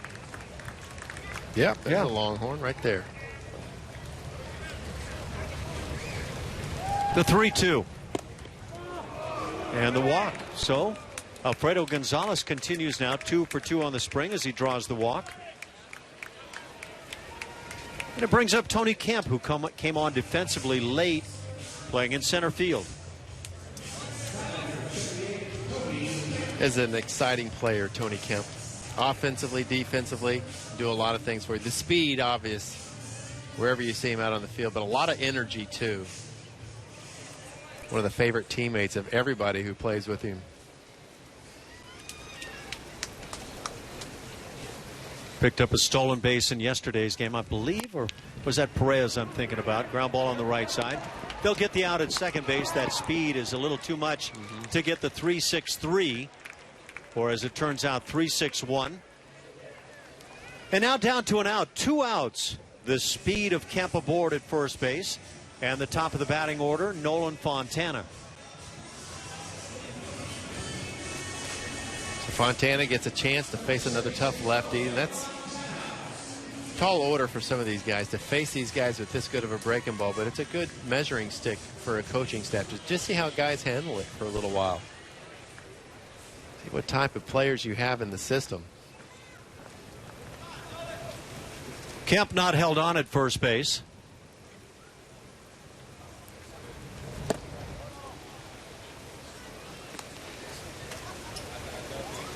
I'd like to see the percentage of first pitch swings for Nolan Fontana. I bet it's very small.